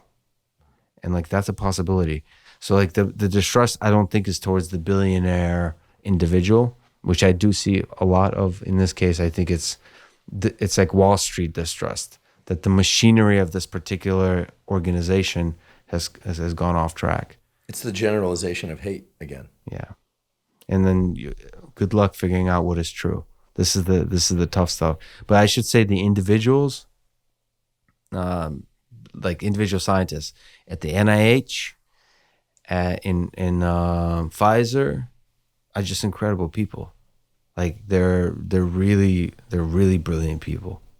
So I never trust the administration or the business people. No offense, business people, but the scientists are always the good. They have the right motivator in life. But again, they can have blinders on to focus on the science. Nazi Germany has a history of people just too focused on the science, and then the politicians use the scientists to achieve whatever end they want. But if you just look narrowly at the journey of a scientist, it's a beautiful one, because they ultimately in it for the curiosity, the moment of discovery versus money. Versus, I mean, prestige probably does come into play later in life, but especially young scientists, they're after it's like they pulling at the thread of curiosity to try to discover something big. They get excited by that kind of stuff, and it's beautiful to see. So. It is beautiful to see. I have a former graduate student, now a postdoc at Caltech, and I don't even know if she had a cell phone. She would come into the lab, put her cell phone into the desk, and she was tremendously productive. But that wasn't why I brought it up. She was productive as a side effect of just being absolutely committed and obsessed to discover the answers to the questions she was asking as best she could. And it was, you could feel it. You could just feel the intensity and just incredibly low activation energy. If there was an experiment to do, she would just go do it. You're teaching at MIT. You are obviously traveling the world. You're running the podcast, a lot of coverage of chess recently, which is interesting. I don't play chess, but I have some scientific questions to you about that. Oh, okay, sure. And then let's get to those for sure. And then you're not gonna like it. Oh no, okay. And then also some very. Do I have to spell Massachusetts again? Of course. Also, you still seem to have a proclivity for finding guests that are controversial, right? You're thinking about Tate, we're talking about Trump, we're talking about the Pfizer CEO, we're talking about Fauci. These are intense people. And so what we're getting, folks, is we're not doing neuroimaging here in the traditional sense of putting someone into a scanner. What we're doing here is we're using, as the great Carl Deisseroth, who was on your podcast. Thank you for that. Thank you for connecting us. He's an incredible person. He's an incredible psychiatrist, bioengineer, and human being, and writer. And your conversation with him was phenomenal. I listened to it twice. I actually have taken notes. We talk about it in this household. We really do. His description of love is not to be missed. I'll just leave it at that, because if I try and say it, I won't capture it well. But we're getting a language-based map of at least a portion of Lex Fridman's brain here. So what else is going on these days in that brain as it relates to robotics, AI? Our last conversation was a lot about robots and the potential for robot-human interaction, what is a robot, et cetera. Are you still working on robots or focused on robots? And where is science showing up in your life besides the things we've already talked about? So I think the last time we talked was before Ukraine. Yes. You were just about to leave. Yes. So that's why I went on. I was like, this might be the last. You said you want to come out here before or after. I was like, come out there before. I want to see you before you go.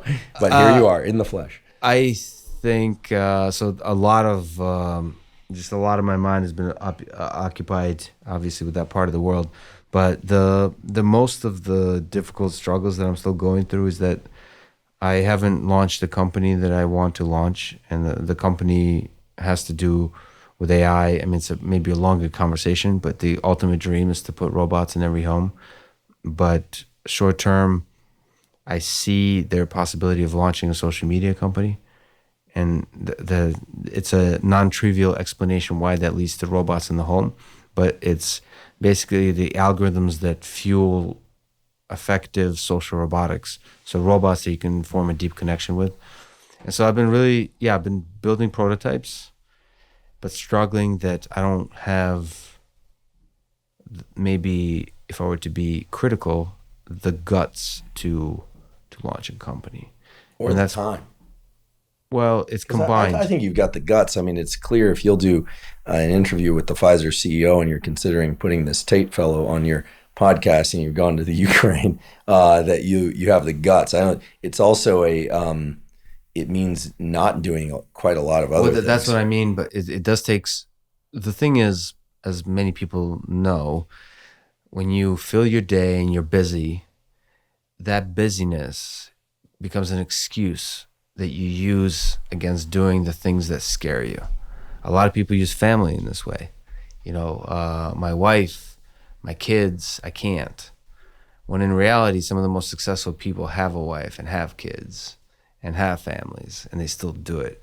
And so a lot of times we can fill the day with busy work, with Like, yeah, of course I have podcasts and all this kind of stuff, and they make me happy, and they're wonderful, and there's research, there's teaching, and so on. But all of that can just serve as an excuse from the thing that my heart says is the right thing to do, and that's why I don't have the guts to say no to basically everything, and then to focus all out, because part of it is I'm unlikely to fail at anything in my life currently, because I've already found a comfortable place. With the startup, it's most likely going to be a failure, if not an embarrassing failure. So, well, the machine learning data that I'm aware of, I don't know a lot about machine learning, but within the realm of neuroscience, say that a failure rate of about 15% is optimal for neuroplasticity and growth. Whether or not that translates to all kinds of practices isn't clear, but getting trials right 85% of the time seems to be optimal for language learning, seems to be optimal for mathematics, and seems to be optimal for physical pursuits on average, right? I'm sure I'm going to, you have more machine learning geeks that listen to your podcast than listen to this podcast, but it doesn't mean you have to fail on 15% of your weight sets, folks. I mean, it could be 16%. No, I'm just kidding. But it's not exact, but it's a pretty good rule of thumb. I think a lot of startup founders would literally murder for 85% chance of success. I think given all the opportunities I have, the skill set, the funding, all that kind of stuff, my chances are relatively high for success. But what relatively high means in the startup world is still far, far below 85. We're talking about single digit percentages. Most startups fail. Well, I think it means, the decision to focus on the company and not other things means the decision to close the hatch on dopamine retrieval from all these other things that are very predictable sources of dopamine.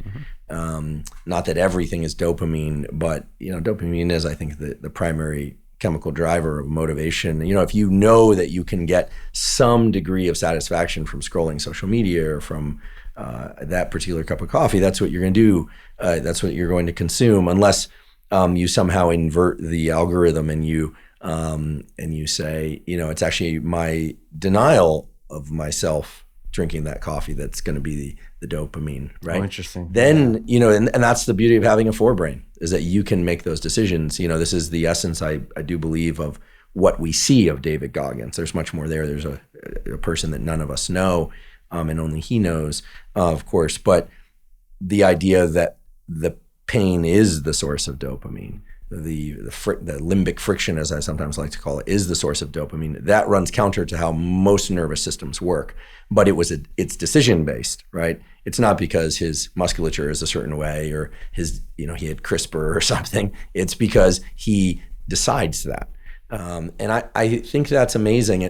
But what it means in terms of starting a company and changing priorities is closing the hatch on all or many of the current sources of dopamine so that you can derive dopamine from the failures within this narrow context. And this is a very reductionist view, kind of neuro-centric view of what we're talking about. But I think about this a lot. I mean, the decision to choose one relationship versus another is a decision to close down other opportunities, right? So I think that the decision to order one thing off the menu versus others is this decision to close down those other hatches. So I think that you absolutely can do it. It's just a question of, can you flip the algorithm? Yeah, remap the source of dopamine to something else. That's right.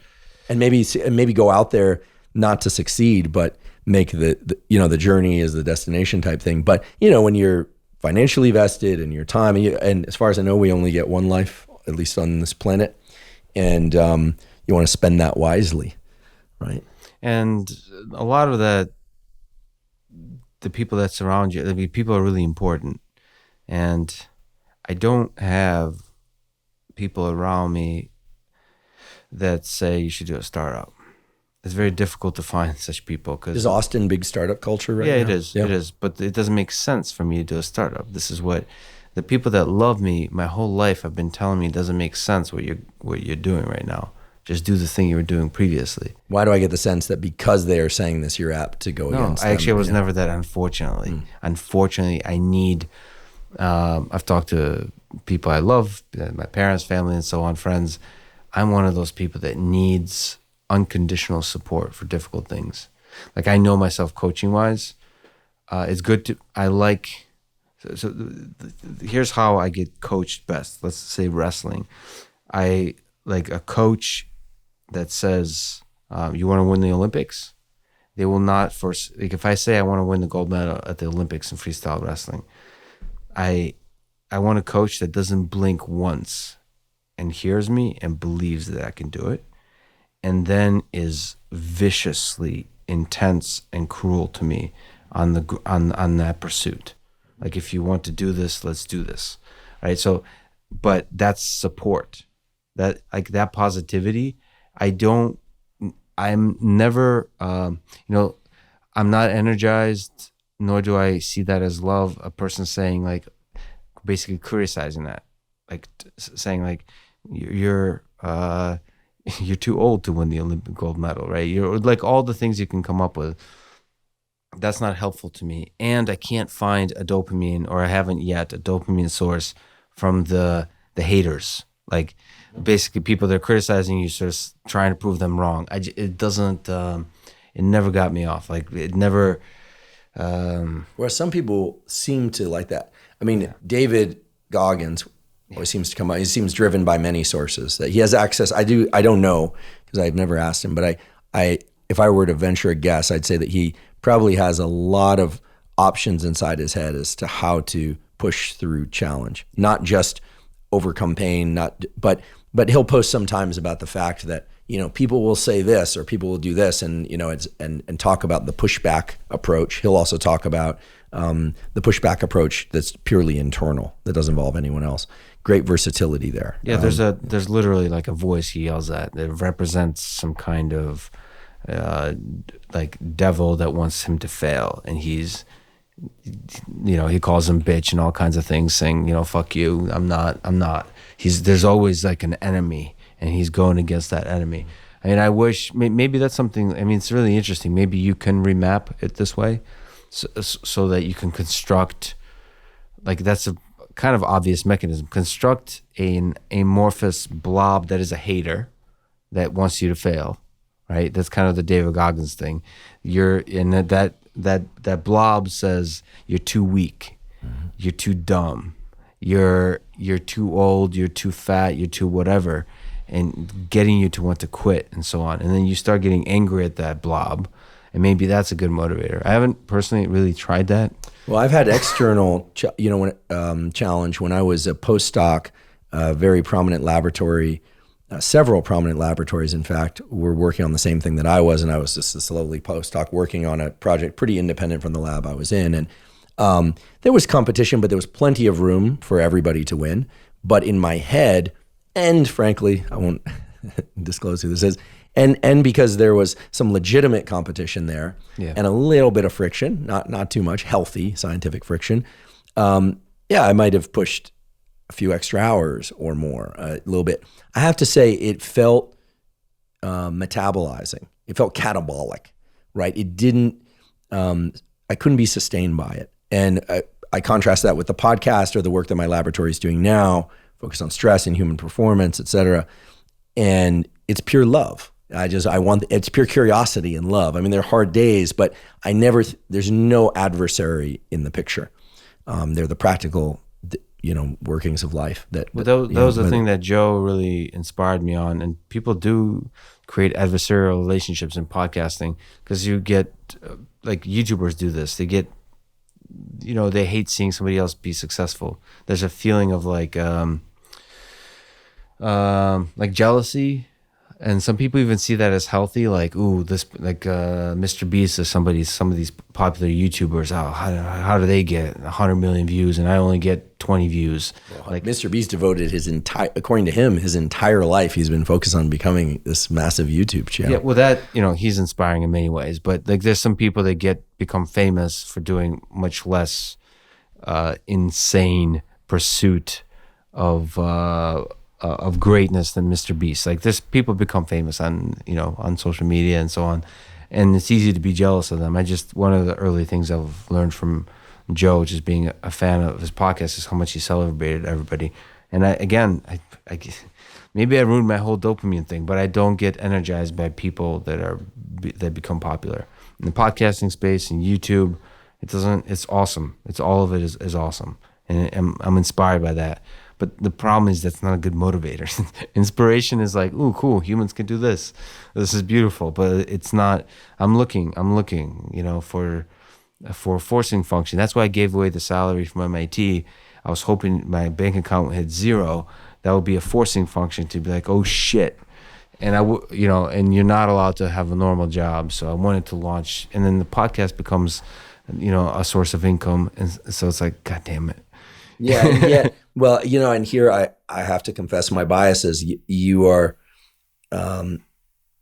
so good at what you do in the realm of podcast, and you're excellent at other things as well. I just have less, experience in those things.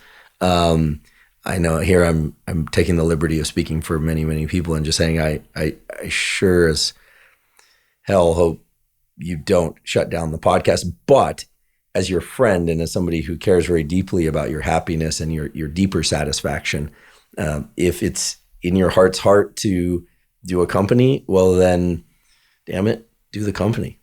And a lot of it, I wouldn't even categorize as happiness. I don't know if you have things like that in your life, but I'm probably the happiest I could possibly be right now. That's wonderful. But the thing is, there's a longing for the startup that has nothing to do with happiness. It's something else. Like that's that itch. I'm pretty sure I'll be less happy because it's a really tough process. Mm-hmm. It's. I mean, to whatever degree you can extract happiness from struggle, yes, maybe. But I don't see it. I think I'll have some very, very low points. There's a lot of people who found companies know about and I also want to be in a relationship. I want to get married, and sure as hell, a startup is not going to increase the likelihood of that. We could start up a family and start a company. Well, I'm a huge believer in that, which is get in a relationship at a low point in your life. Which is sorry, I'm not disputing your stance, nor am I agreeing with it. It's just every once in a while there's a Lex Fridman-ism that hits a particular circuit in my brain. I had to just laugh out loud. I just think that it's easy to have a relationship when everything is good.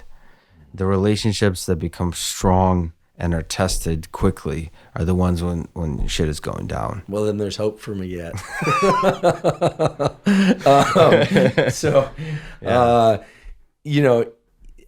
Before we sat down, I was having a conversation with my podcast producer who is I wouldn't say avid, rather he's a rabid consumer of podcasts and finds these amazing podcasts. He's small podcasts and unique episodes. Anyway, we were talking about some stuff that he had seen and read in the business sector, and he was talking about the difference between job, career, and a calling, right? And I think he was extracting this from conversations of CEOs and founders, et cetera. I forget the specific founders that brought this to light for him, but that this idea that if you focus on a job, you can make an income and hopefully you enjoy your job or not hate it too much. A career represents a sort of, in my mind, a kind of series of evolutions that one can go through: junior professor, tenure, et cetera. But a calling has a whole other level of energetic pull to it, because it includes career and job, and it includes this concept of sort of like a life. It's very hard to draw the line between a calling in career and a calling in the other parts of your life. So the question, therefore, is, do you feel a calling to start this company? Or is it more of a compulsion that irritates you? Is it like something you wish would go away? No, or is it something calling that you hope won't go away? No, I hope it won't go away. It's a calling. It's a calling. It's like, that's beautiful. It's like when I see a robot, when I first interacted with robots and it became even stronger, the more sophisticated the robots I interacted with, I see a magic there. And you look around, does anyone else see this magic? Like it's kind of like maybe when you fall in love, like that feeling, like does anyone else notice this person that just walk in the room? I feel that way about robots, and I can elaborate what that means, but I'm not even sure I can convert it into words. I just feel like the social integration of robots in society will create a really interesting world. And our ability to anthropomorphize when we look at a robot, and our ability to feel things when we look at a robot, is something that most of us don't yet experience, but I think everybody will experience in the next few decades. And I just want to be a part of that, of exploring that, because it hasn't been really thoroughly explored. The best roboticists in the world are not currently working on that problem at all. They try to avoid human beings completely. And nobody's really working on that problem in terms of when you look at the numbers. All the big tech companies that are investing money, the closest thing to that is Alexa, and basically being a servant to help to tell you the weather or play music and so on. It's not trying to form a deep connection. And so I sometimes you just notice a thing. Not only do I notice the magic, there's a gut feeling, which I try not to speak to because there's no track record, but I feel like I can be good at bringing that magic out of the robot. And there's no data that says I would be good at that, but there's a feeling. It's just a feeling. Like because I've done so many things. I love playing guitar, all that kind of stuff, jiu-jitsu. I've never felt that feeling. When I'm doing jiu-jitsu, I don't feel the magic of the genius required to be extremely good. At guitar, I don't feel any of that. But I've noticed it in others. Great musicians, they notice the magic about the thing they do, and they ran with it. And I just always thought, I think it had a different form before I knew robots existed, before AI existed. The form was more about the magic between humans. I think of it as love, but like the smile the two friends have towards each other when I was really young, and people would be excited when they first know each other and notice each other, and there's that moment that they share that feeling together. I was like, wow, that's really interesting. It is really interesting that these two separate intelligent organisms are able to connect all of a sudden on this deep emotional level.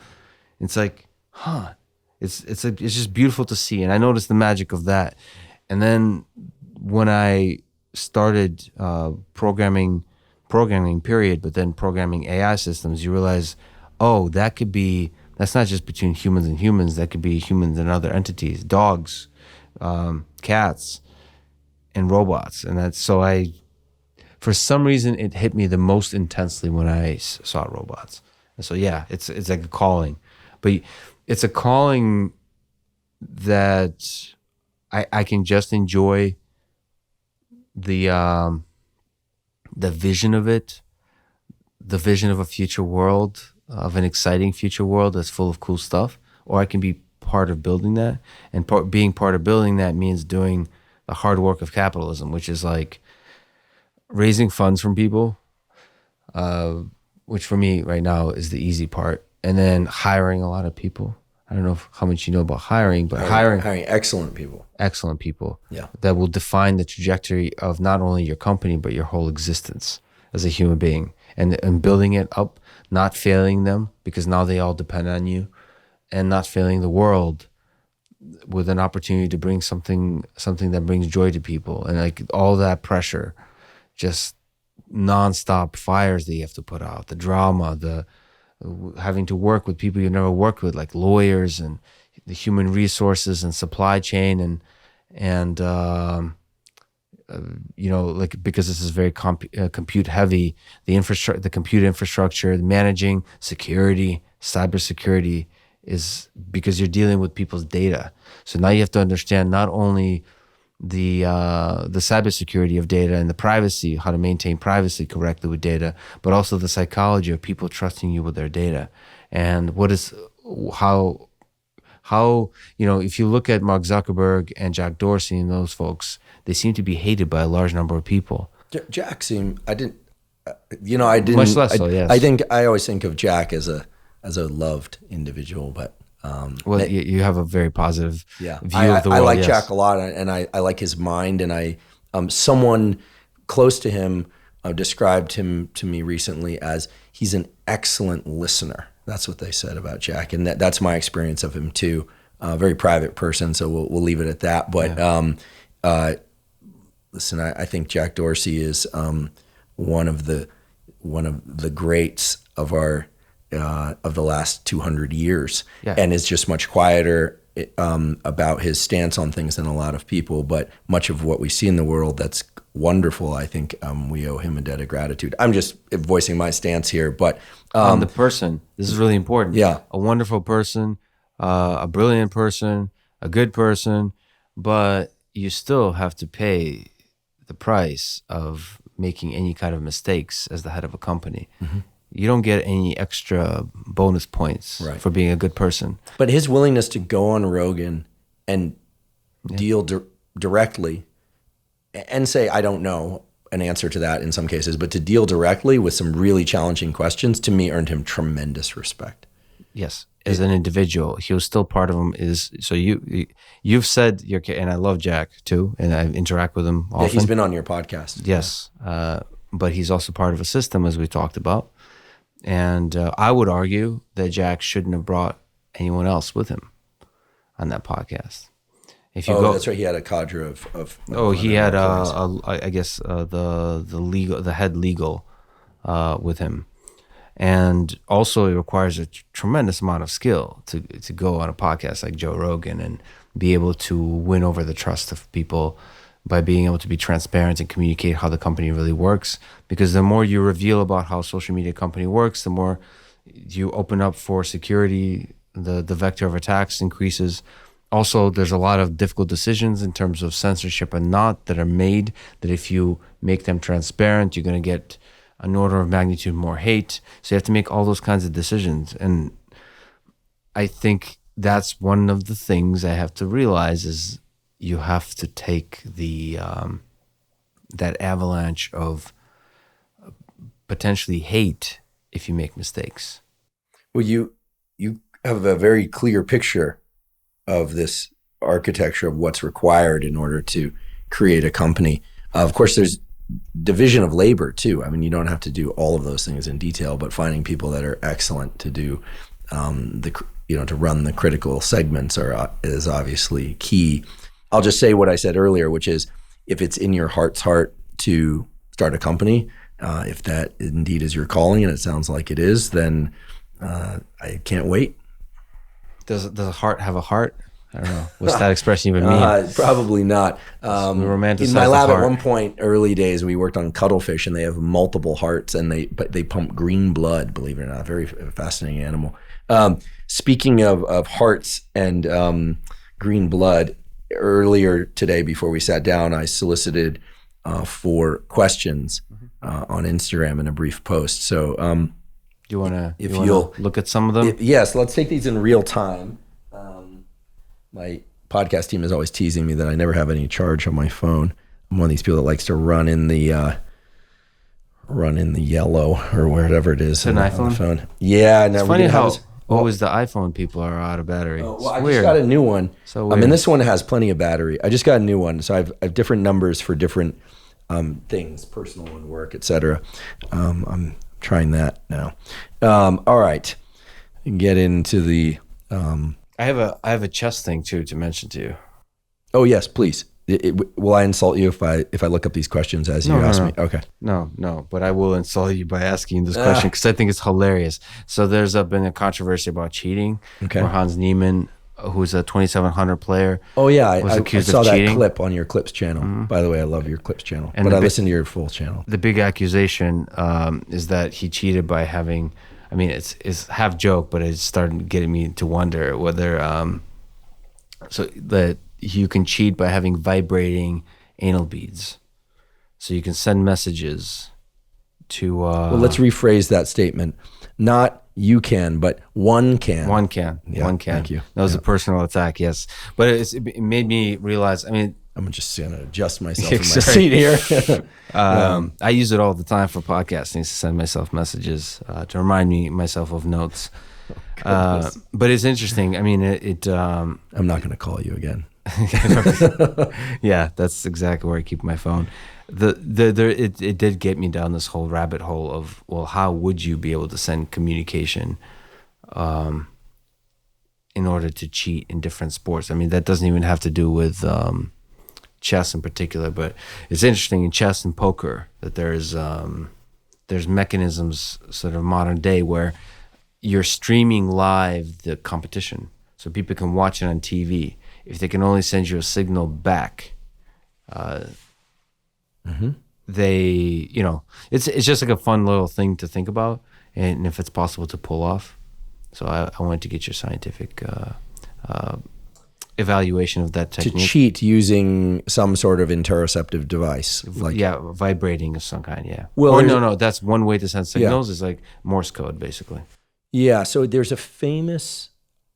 believe there's a famous real world story of physics students. I'm going to get some of this wrong, so I'm saying this in kind of course form so that somebody will correct this. But I believe it was physics graduate students from UC Santa Cruz or somewhere else. Maybe it was Caltech, a bunch of universities, so that no one, you know, associates with any one university, that went to Vegas and used some sort of tactile device for kind of card counting thing. This was actually demonstrated also, not this particular incident, I don't think, in the movie Casino, where they spotted I remember Robert De Niro, who you have a not so vague resemblance to, by the way, in Taxi Driver.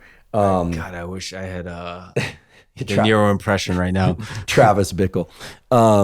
Look it up, folks. Travis Bickle is, you know, if Lex ever shaved his head into a mohawk. I would. Okay. So he had a tapping device on his ankle that was signaling someone else was counting cards and then signaling to that person.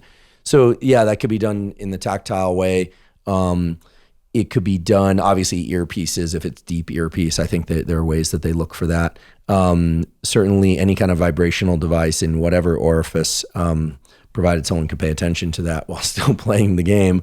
Yeah, I think it's entirely possible. Now, could it be done purely neurally? You know, could there be something that was, and listen, it wouldn't have to even be below the skull. This is where whenever people hear about Neuralink or brain-machine interface, they always think, oh, you have to drill down below the skull and put a chip below into the skull. I think there are people walking around nowadays with glucose monitoring devices like Levels, which I've used, and it was very informative for me, actually, as a kind of an experiment. It gave me a lot of interesting insights about my blood sugar regulation, how it reacts to different foods, et cetera. Well, you know, you can implant a tactile device below the skin with a simple incision.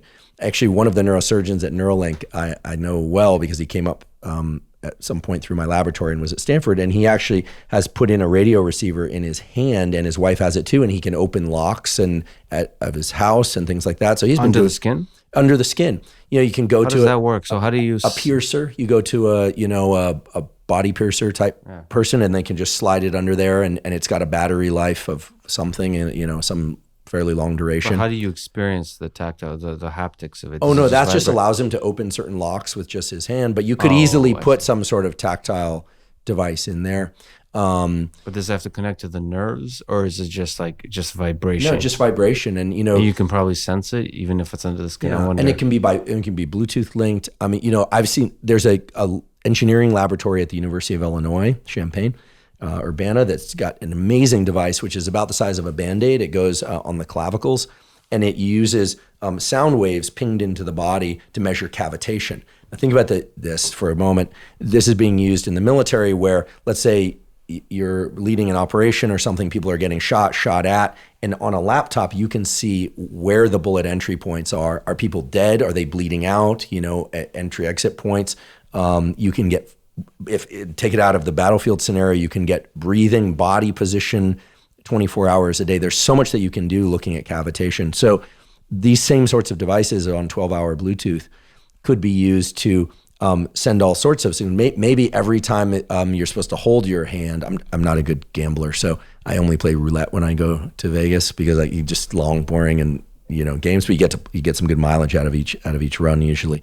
But you know, maybe every time you're supposed to hold, the person gets sort of like a stomach cinching because this is, stimulating the vagus a little bit, and they get a little bit of an. So it doesn't have to be Morse code. It can be yes, no, maybe. Yeah. Right. It can be, it can be green, red, yellow type signaling. It doesn't have to be very sophisticated to give somebody a significant advantage. Anyway, I haven't thought about this in detail before this conversation, but there's an immense landscape. I don't know if you know a poker player named Phil Ivey. No, I don't follow the gambling. Well, he's considered to be one of the greatest poker players of all time. Legitimately, he's just incredibly good. But he got there's this big case where he was accused of cheating and proven, and it's not really cheating, which is what's really fascinating. Is it turns out. So he plays poker, Texas Hold'em mostly, but all kinds of poker. It turns out that the grid on the back of the cards is often printed a little bit imperfectly.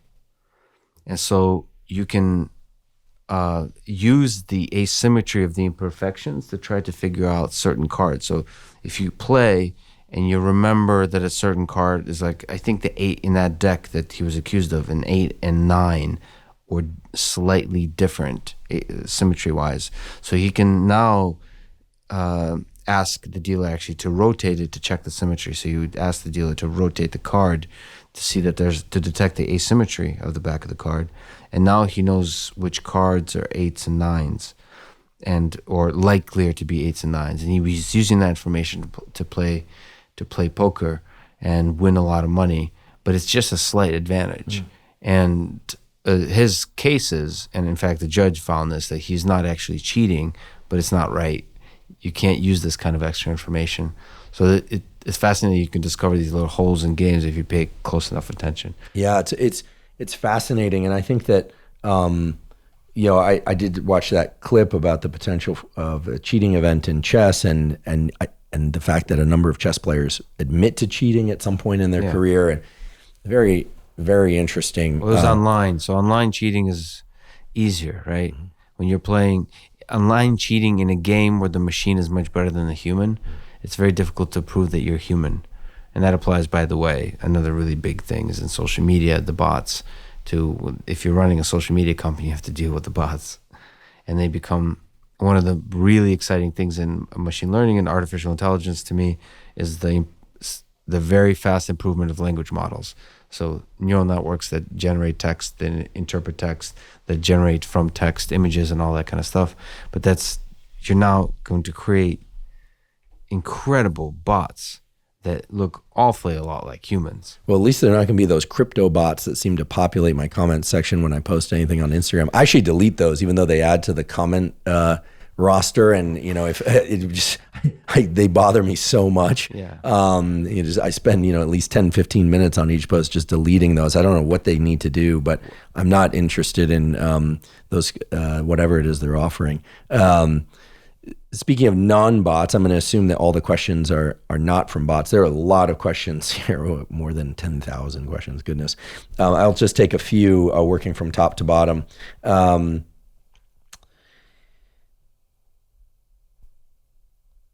What ideas have you been wrestling with lately? And I think about the company as one, but as I scroll to the next, what are some others? Well, some of the things we talked about, which is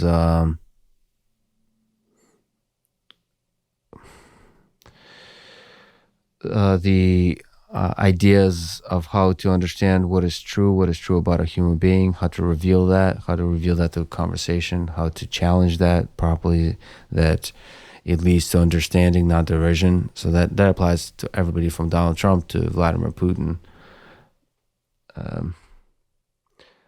Also, another idea is there's a deep distrust of science and trying to understand the growing distrust of science, trying to understand what's the role of those of us that have a foot in the scientific community, how to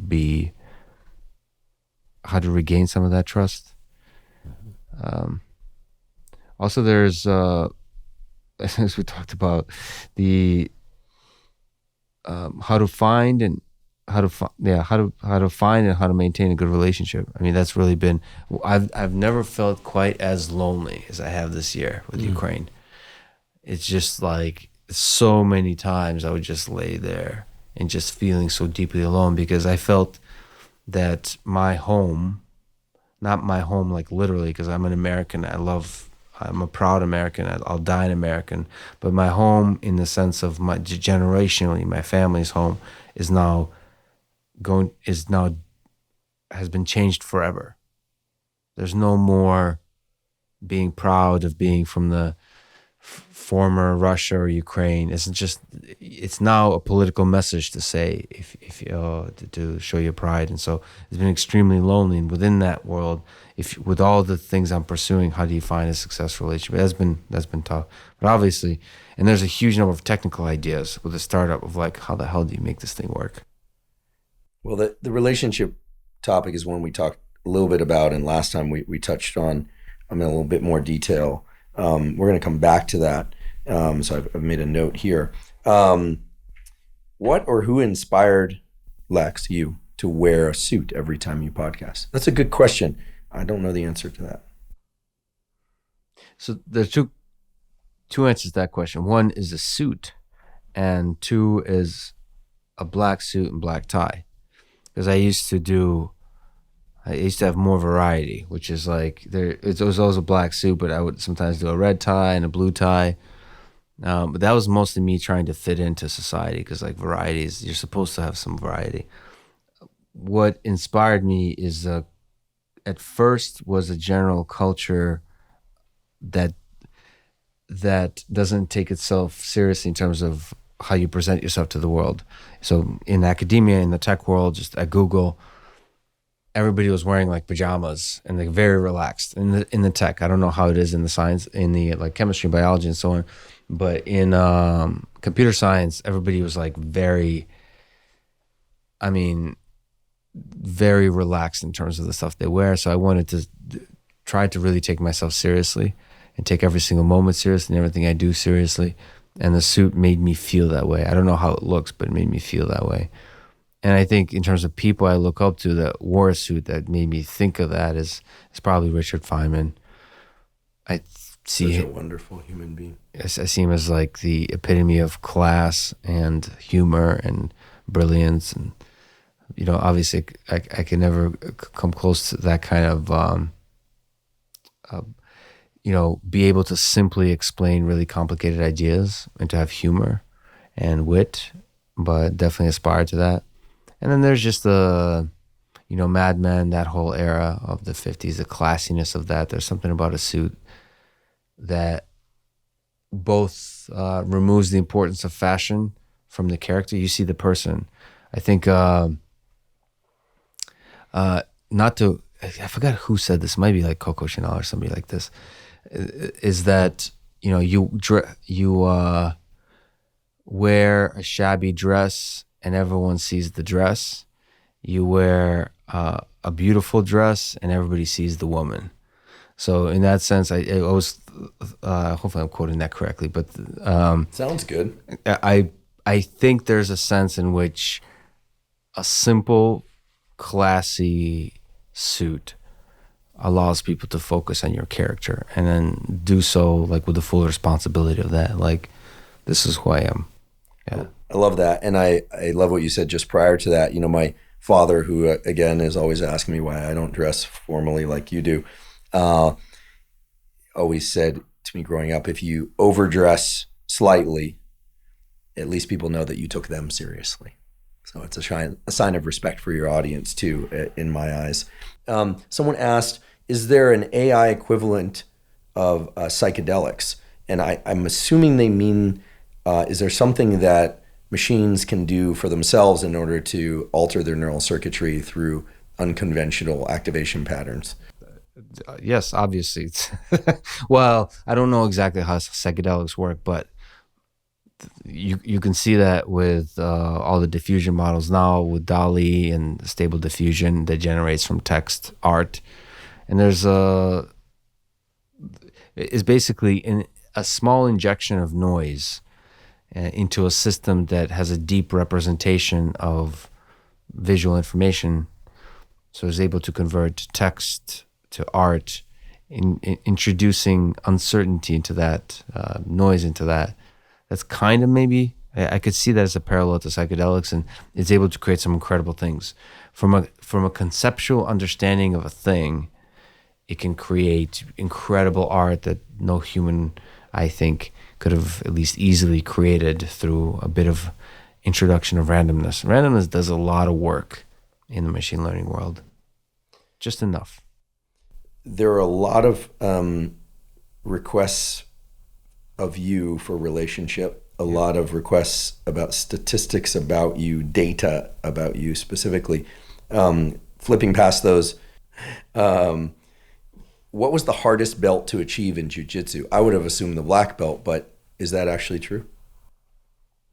No, I mean, everybody has a different journey through jiu-jitsu, as people know. For me, the black belt was the ceremonial belt, which is not usually the case, because I fought the wars, like, I trained twice a day for, I don't know how many years, 7, 8 years. I competed nonstop. I competed against people much better than me. I competed against many and beaten many black belts and brown belts.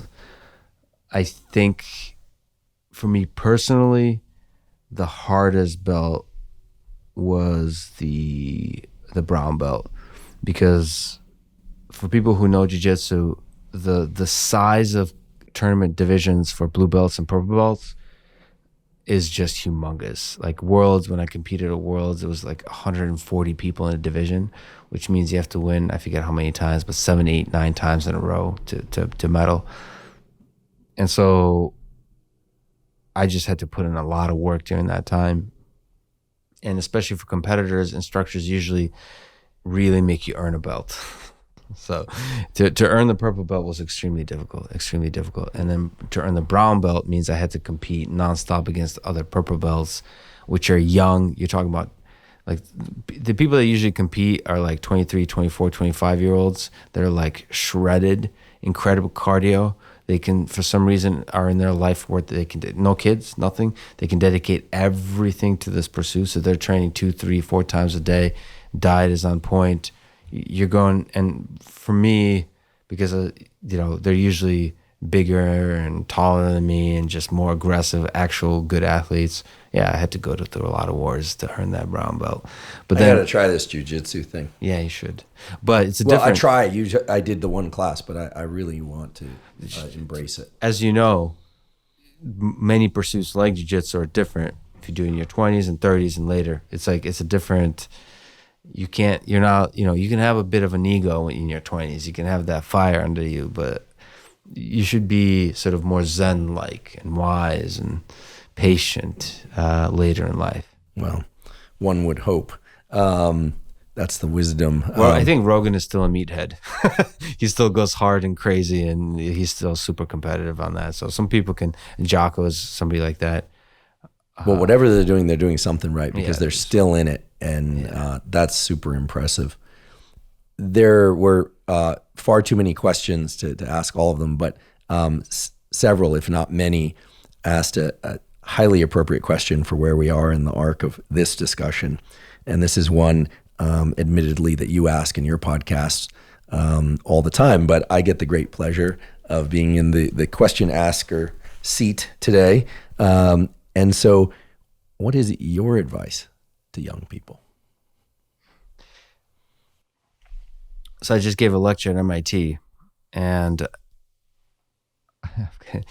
the amount of love I got there is incredible. And so, of course, who you're talking to is usually undergrads, maybe young graduate students.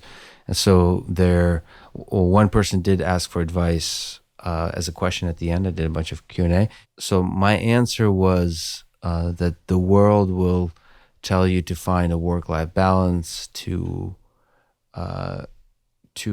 sort of explore, to try to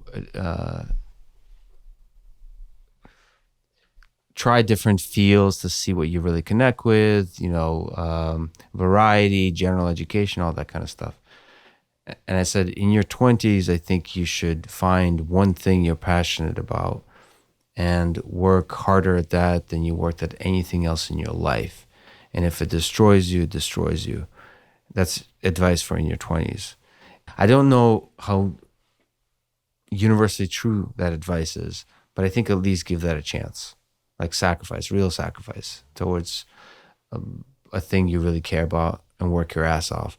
That said, I've met so many people, and I'm starting to think that advice is best applied or best tried in the engineering disciplines, especially programming. I think there's a bunch of disciplines in which you can achieve success with much fewer hours, and it's much more important to actually have a clarity of thinking and great ideas and have an energetic mind. Like the grind in certain disciplines does not produce great work.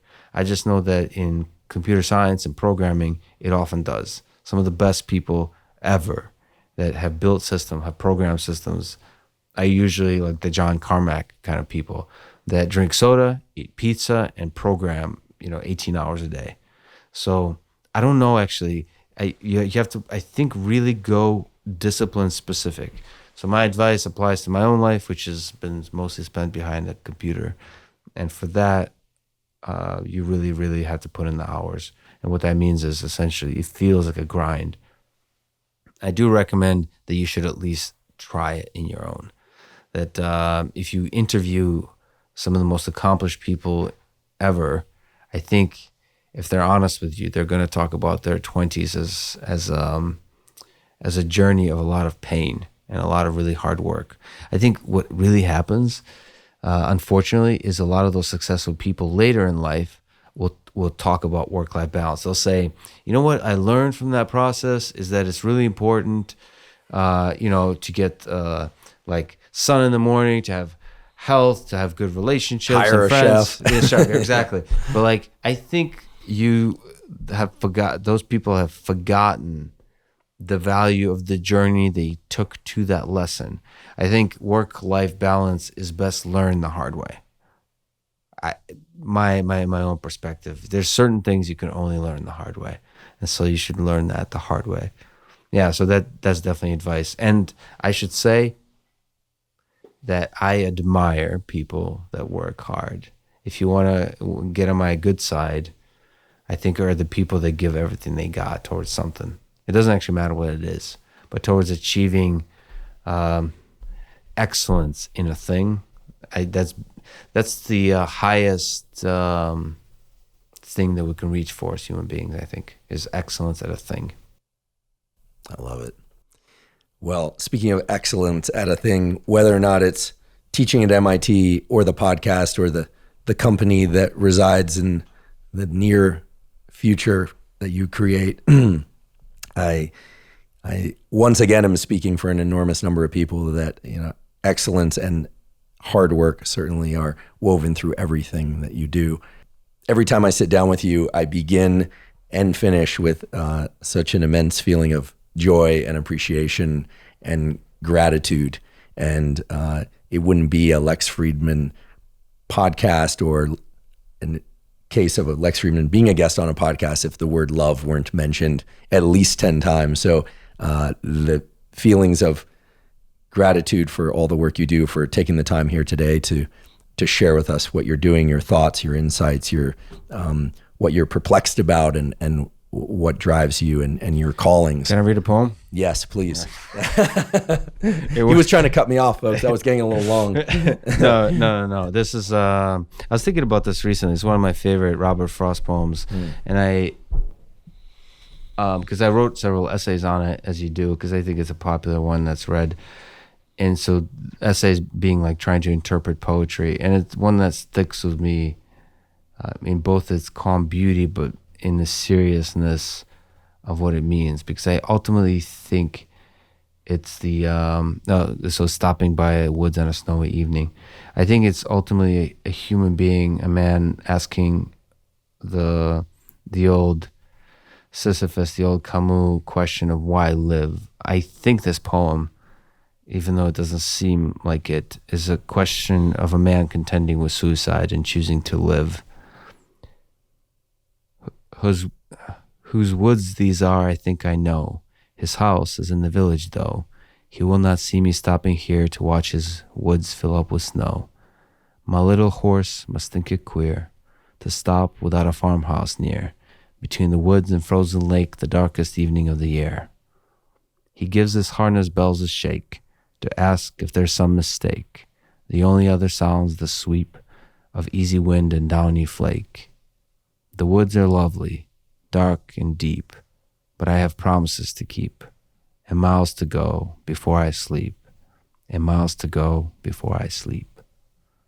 The woods representing the darkness, the comfort of the woods representing death, and here's a man choosing to live. Yeah, I think about that often, especially in my darker moments. You have promises to keep. Thank you for having me, Andrew. You're a beautiful human being. I love you, brother. I love you, brother. Thank you for joining me today for my discussion with Dr. Lex Fridman. And special thanks to Dr. Lex Fridman for inspiring me to start this podcast. If you're learning from and or enjoying this podcast, please subscribe to our YouTube channel. That's a terrific zero-cost way to support us. In addition, please subscribe to the podcast on Spotify and on Apple. And on both Spotify and Apple, you can leave us up to a 5-star review. If you have questions or suggestions about topics and guests you'd like me to include on the Huberman Lab podcast, please put those in the comments section on YouTube. I do read all the comments. In addition, please check out the sponsors mentioned at the beginning of today's episode.